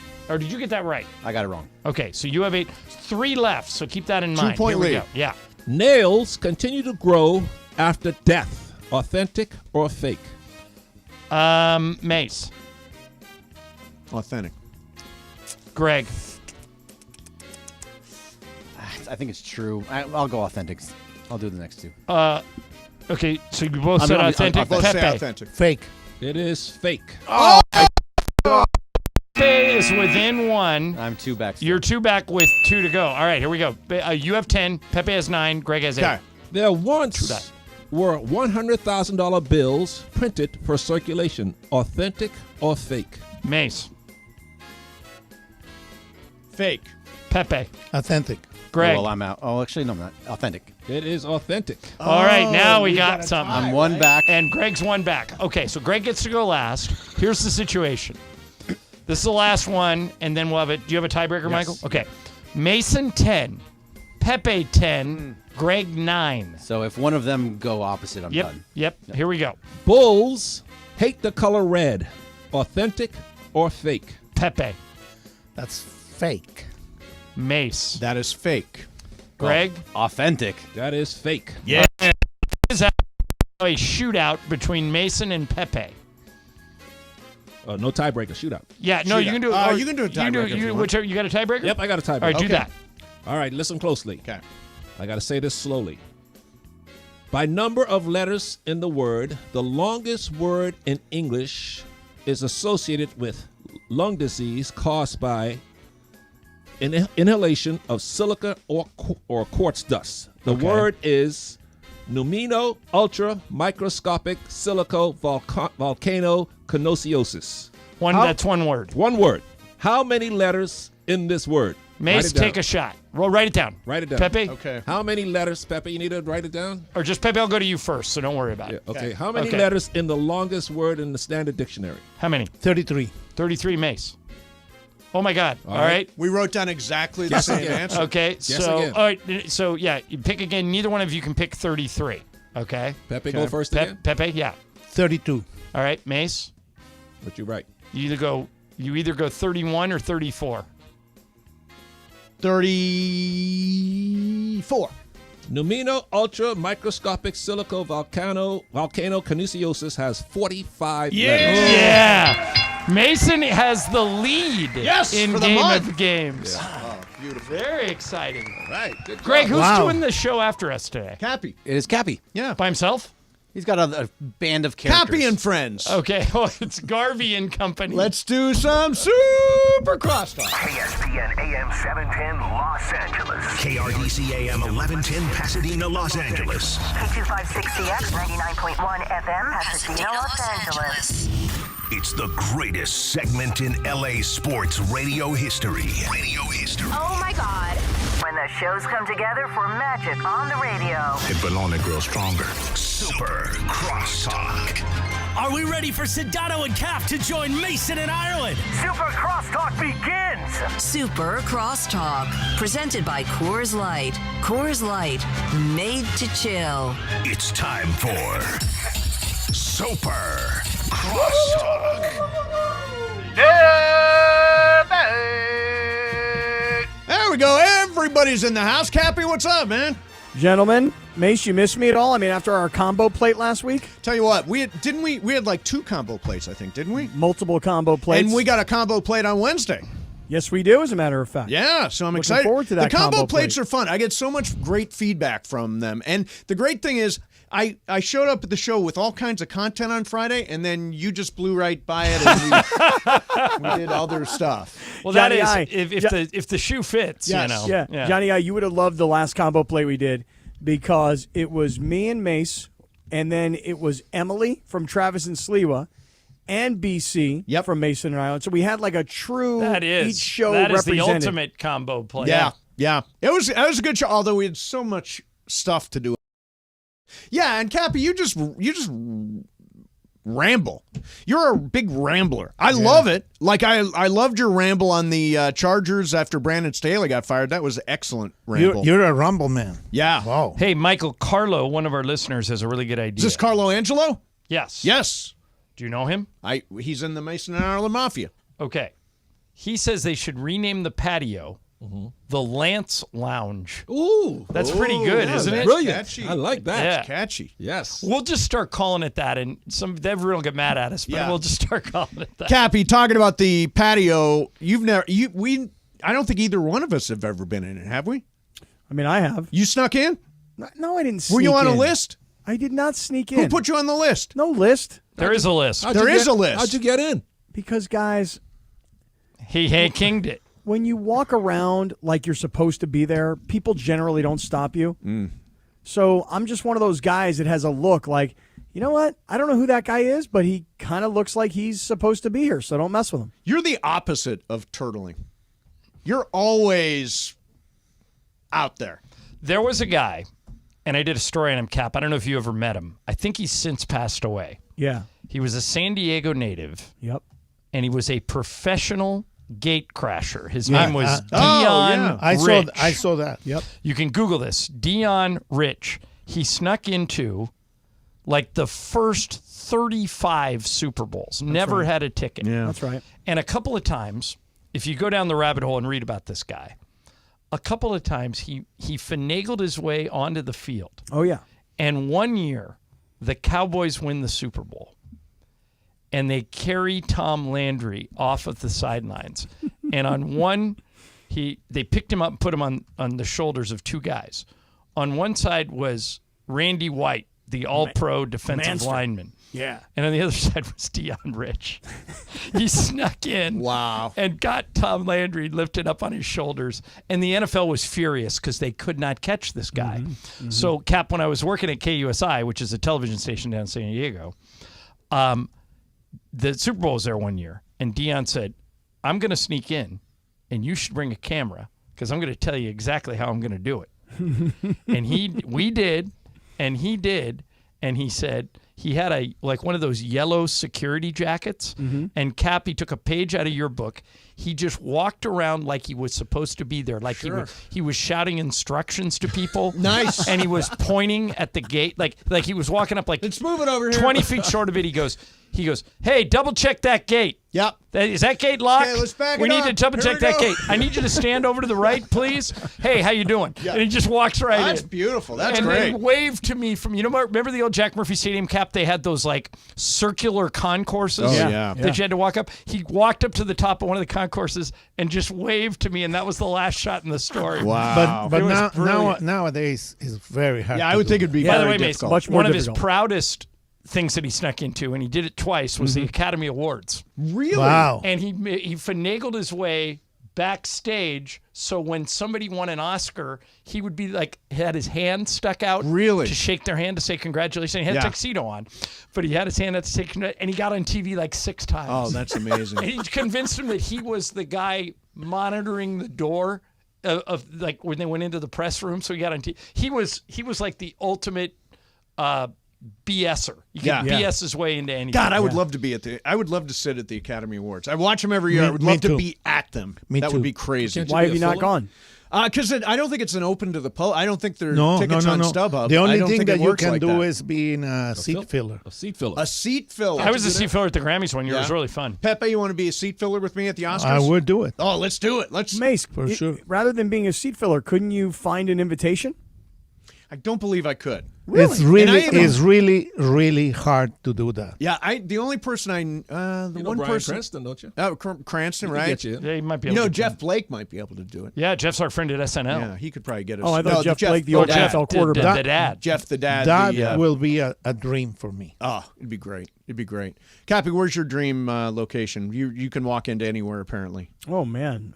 Because the Academy Awards doesn't sound interesting to me at all. Doesn't it really? Not one bit. See, Pepe and I see all the movies, so it's interesting that way. And plus, there's all these stars and stuff. Well, I mean, I guess if I were an invited guest, like if Matthew McConaughey said to me, hey, man, you want to come sit at my table? I'd be like, yeah, definitely. And then are we going to do the post-game parties and all that? Like if I were an invited guest, I'd want to do that, you know? You know the McConaughey thing? No. No, you don't know Wolf of Wall Street? Come on, Cappy. Come on, Cappy. You didn't see the movie? All right, so Mace, check this out. Here's Tom Landry being carried off when he won the Super Bowl. Let me see that. That's Deion Rich, who snuck in. That's very funny. Holding him up. Yeah. Now look at this. Here he is at the Oscars the year Gwyneth Paltrow won for Shakespeare in Love. Yep. He just walked up to her and sat down next to her, and they took their picture. So it looks like he's so it he's looks her like he's agent meant or to her be date. there, yeah. Nice. And he just kept sneaking into stuff. Brian Kamenetsky just tweeted. He said, "If you want to go get nominated, you lazy effer." Yeah, come on, Mason. Get nominated. Why not? I did make a run at it one year. There you go. You did? Yeah. How so? Made a movie, short film. Ireland saw it. It was about, good. About Little Devil. It was Lee good. Atwater, the political consultant, and played at all kinds of film festivals, but didn't get as far as the Oscars. Where can I watch that film? It doesn't. It's you can't anymore. Why not? It's out of circulation. It's You can't put it on YouTube? It's very hard to be nominated. You need a lot of money. Yeah, it does. It takes. You got to campaign your asses off. Hey, Cappy. Yeah. So the Rams control their own destiny now. It's pretty damn crazy, isn't it? It is amazing. You know, they've won 4 out of 5, and all of a sudden they're completely in the thick of it. And I would say, Dan Graziano wrote today that of those 7-7 teams in the NFC, that the Rams are the scary one. Well, I mean, I think that if you look at the NFC standings, San Francisco, I think, is better than the Rams. Oh, no Philadelphia question. is as well. I think Detroit is. I think that the Cowboys are. But hold on a second. All those teams, Tampa and Minnesota and New Orleans, who will be in town on Thursday, all those 7-7 teams, I think the Rams are better than all of them. So I guess right now what I'm saying is I actually think the Rams are the 5th best team in the NFC. I don't disagree with you. I think right behind the think you're Lions, wrong. they're the 5th best team in the league. Hey, Cap, let me get your opinion on something that we were kicking around on the show earlier. I sent everybody a story this morning that said the Spanoses are too cheap to offer their head coach / GM job to Bill Belichick or Jim Harbaugh. They won't pay him. But a lot of people, including Rex Ryan this morning on Get Up, seem convinced that Belichick to the Chargers is done. How surprised would you be if Belichick takes over for Brandon Staley / Tom Telesco and is put in charge of the Chargers after this season? So I'd be really, really surprised based on everything you just said, which is most people, myself included, think that the Chargers ownership is way too cheap to hire Belichick. But I think if they rationalize it and they say, hey, our general manager was making $4 million and our head coach was making $4 million, and to hire Belichick just to be the coach, that's $12 million. So you know what? Hire Belichick to do both and pay him what he's worth, then go ahead and do it. But the issue is not necessarily just purely the money. It's the fact that the owner's kids run the football operations. So unless the owner's kid is willing to stand down to Bill Belichick, Belichick is not coming to work for these guys. So that's interesting. This was, do you guys remember, Pepe, you'll remember this, when it appeared, it leaked that Jim Buss was bringing Phil Jackson back to coach the Lakers. And Dr. Buss was still alive. He was near the end of his life. And Jim was running basketball operations. And Jim wanted to bring Phil back. And they had a last-minute change of heart because Dr. Buss apparently said, hey, you can hire Phil, but if you do, he takes over. He runs your team. And your role will be minimized. So as long as you're okay with that, you can go ahead and do it. And Jim and Mitch had second thoughts, and they hired Mike D'Antoni. And so that's the same argument that you're making, that if the Spanoses did give the keys to Bill Belichick, they are in essence firing themselves from day-to-day operations, right? That's right. That's exactly what I'm saying. And I just don't think that they'll do that because this is a family business. And it went from the grandfather who made all the money to the son who got it handed to him on a silver platter. So to his kids, Alex was the grandfather, Dean is the son, right, and John is the grandson, right? Yep, and he's the director of all their football stuff. So the other son is running the business side of things. So he's not threatened. But listen, John, I would love for them to hire Belichick because honestly, I don't believe that Bill Belichick is the answer man.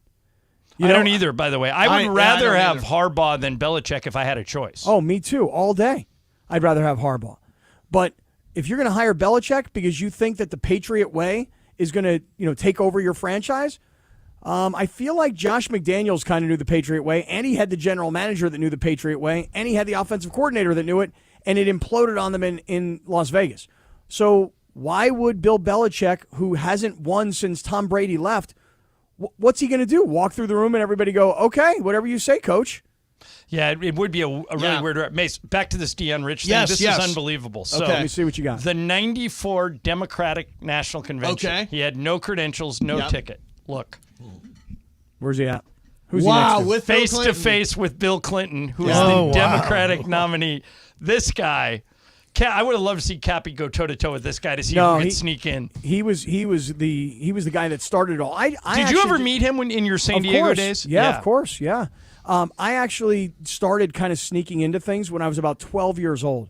My father took me on like some free tickets that he got from somebody, no surprise, right, to a golf tournament called the Honda Classic.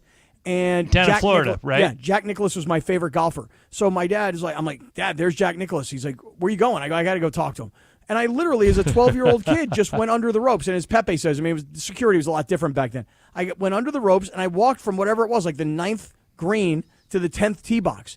Shook Jack Nicklaus's hand, talked to him. He asked me what my name was, what I was doing there. I just told him I was a huge fan, et cetera, et cetera. So I kind of started it there. And then it just proceeded to just go walk around and see how far you can get until somebody kicks you off. I will tell you this. At crypto right now, even with a credential on, security is super tight, So, you go down to the floor before a game, and if you don't have a credential, man, they move you out quickly. Whereas back in the old days, I could kind of sneak around. So, Cappy, who are you doing the show with today? Well, let's see here. You got myself. You, right, Cappy? Okay. You got Lindsay Baseball. Lindsay Baseball. You got DeAndre. DeAndre is here, right? DeAndre, right. Are you the control of things now? I am in the control of things. Nice. All right, good. Yeah, he's flying. Anybody else? Morales. Oh, yes, that's right. Of course, Morales. Of course. At some point, Beto's here. Beto's He's gonna stop in. Beto's coming in for sure. So yeah, it's just Mace. It's a cast of characters. The only thing we don't have is we don't have anybody playing Sedano. Oh, that's right. No Sedano. Yep. No Sedano. Sedano's already begun his vacation. By the way, I spoke to Sedano, Johnny I. Yeah. You're not going to love this, and maybe he's not going to love me for saying this to you, but I'm going to say it. Okay. Sedano went to the Sphere. Yeah. Didn't love it? Thought the Sphere was amazing, according to his social media. Yeah. Okay. But in text, I said, what did you think? Sphere, incredible. You two? Oh, screw him. Well, if you're not a U2 fan, I guess. Right. The Sphere is the thing. That's what blew that me is- away. that is what- I thought U2 was great, but I said it, Cap, I said it to you. I think at the Sphere, a bad band would be great because the Sphere is so cool. Right. I heard a rumor that Dead and Company in like April, May, June-ish, which would be amazing at the Sphere. No, I heard I heard the opposite. I heard Fish. Yes, is I going in. heard Fish is already like Beyonce booked or for Harry like a few Styles. shows. Okay. Oh, really? Yeah. Beyonce and Harry Styles?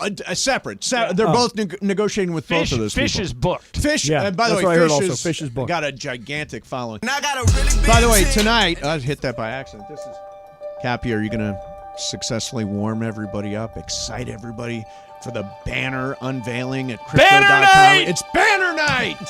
History. History, as Michael says. History, baby. Power. This is a pilot. Meaning? The future be one big company and a characters. Oh wow! Do we really get in the future? Two-man shows? What are you gonna do with Sedano? Are you firing him? No, it's me, Michael. They're coming for me. No, Michael. Mace in the morning, and company middays, and Cappy afternoon. Wow, you just Harvey. You could just take me. Garvey and company. In an hour at noon. Oh, this is fantastic. See? You're programming the station live on the air. Just a pilot program. Just a pilot Brilliant. program. All right. Hey, we do everything else on there. You guys want to talk about your schedule? No, you Okay. guys. No, they've got it figured out. Coming up next, hire Cappy's going to talk about his schedule. Hire Pepe. Be Cappy To and do Pepe. what? You haven't even declared your independence. Okay, I want to say something regarding what you were saying. Okay. You know who Yeah. Mauricio Martin Ortega is? Of course. No. Mauricio Martin Ortega went and stole Brady's jersey. Oh, that's the guy. I remember That's the that guy. story. You remember that story? Yeah. And he got the helmet of the guy that was playing for the Rams and now plays for the Bills. Right. And what's the point of the story? Well, the story is that they went through security and the guy stole the jersey. Right. So there you go, Cap. Michael, it makes perfect sense. Nobody remembers. Yeah. Over. Well, wait a second. You were talking about security. I know. I mean, Yeah, no, the guy Mace went is trying through to, Mace all is the way. trying to get out and in the show. Yeah, no, Pepe. I Pepe, if you want to Nice You're sweater, welcome to be Pepe. part of the Yeah, Kaplan it's okay. extravaganza. You can be one I of Cappy's understand. friends. Remember back in understand. the old neighborhood, them kids stole that candy? Yeah. Nobody saw it. It's okay. All right. They got the jerseys back. That's it. By the way, don't forget, tonight I've got $315,000 on the Lakers -4. And if you hit it, I'm going to be way behind tomorrow, and I'm going to have to come up with a monster bet. All right. Coming up next for you is Cappy and Friends. I'll be back Wednesday with Cappy, 7:10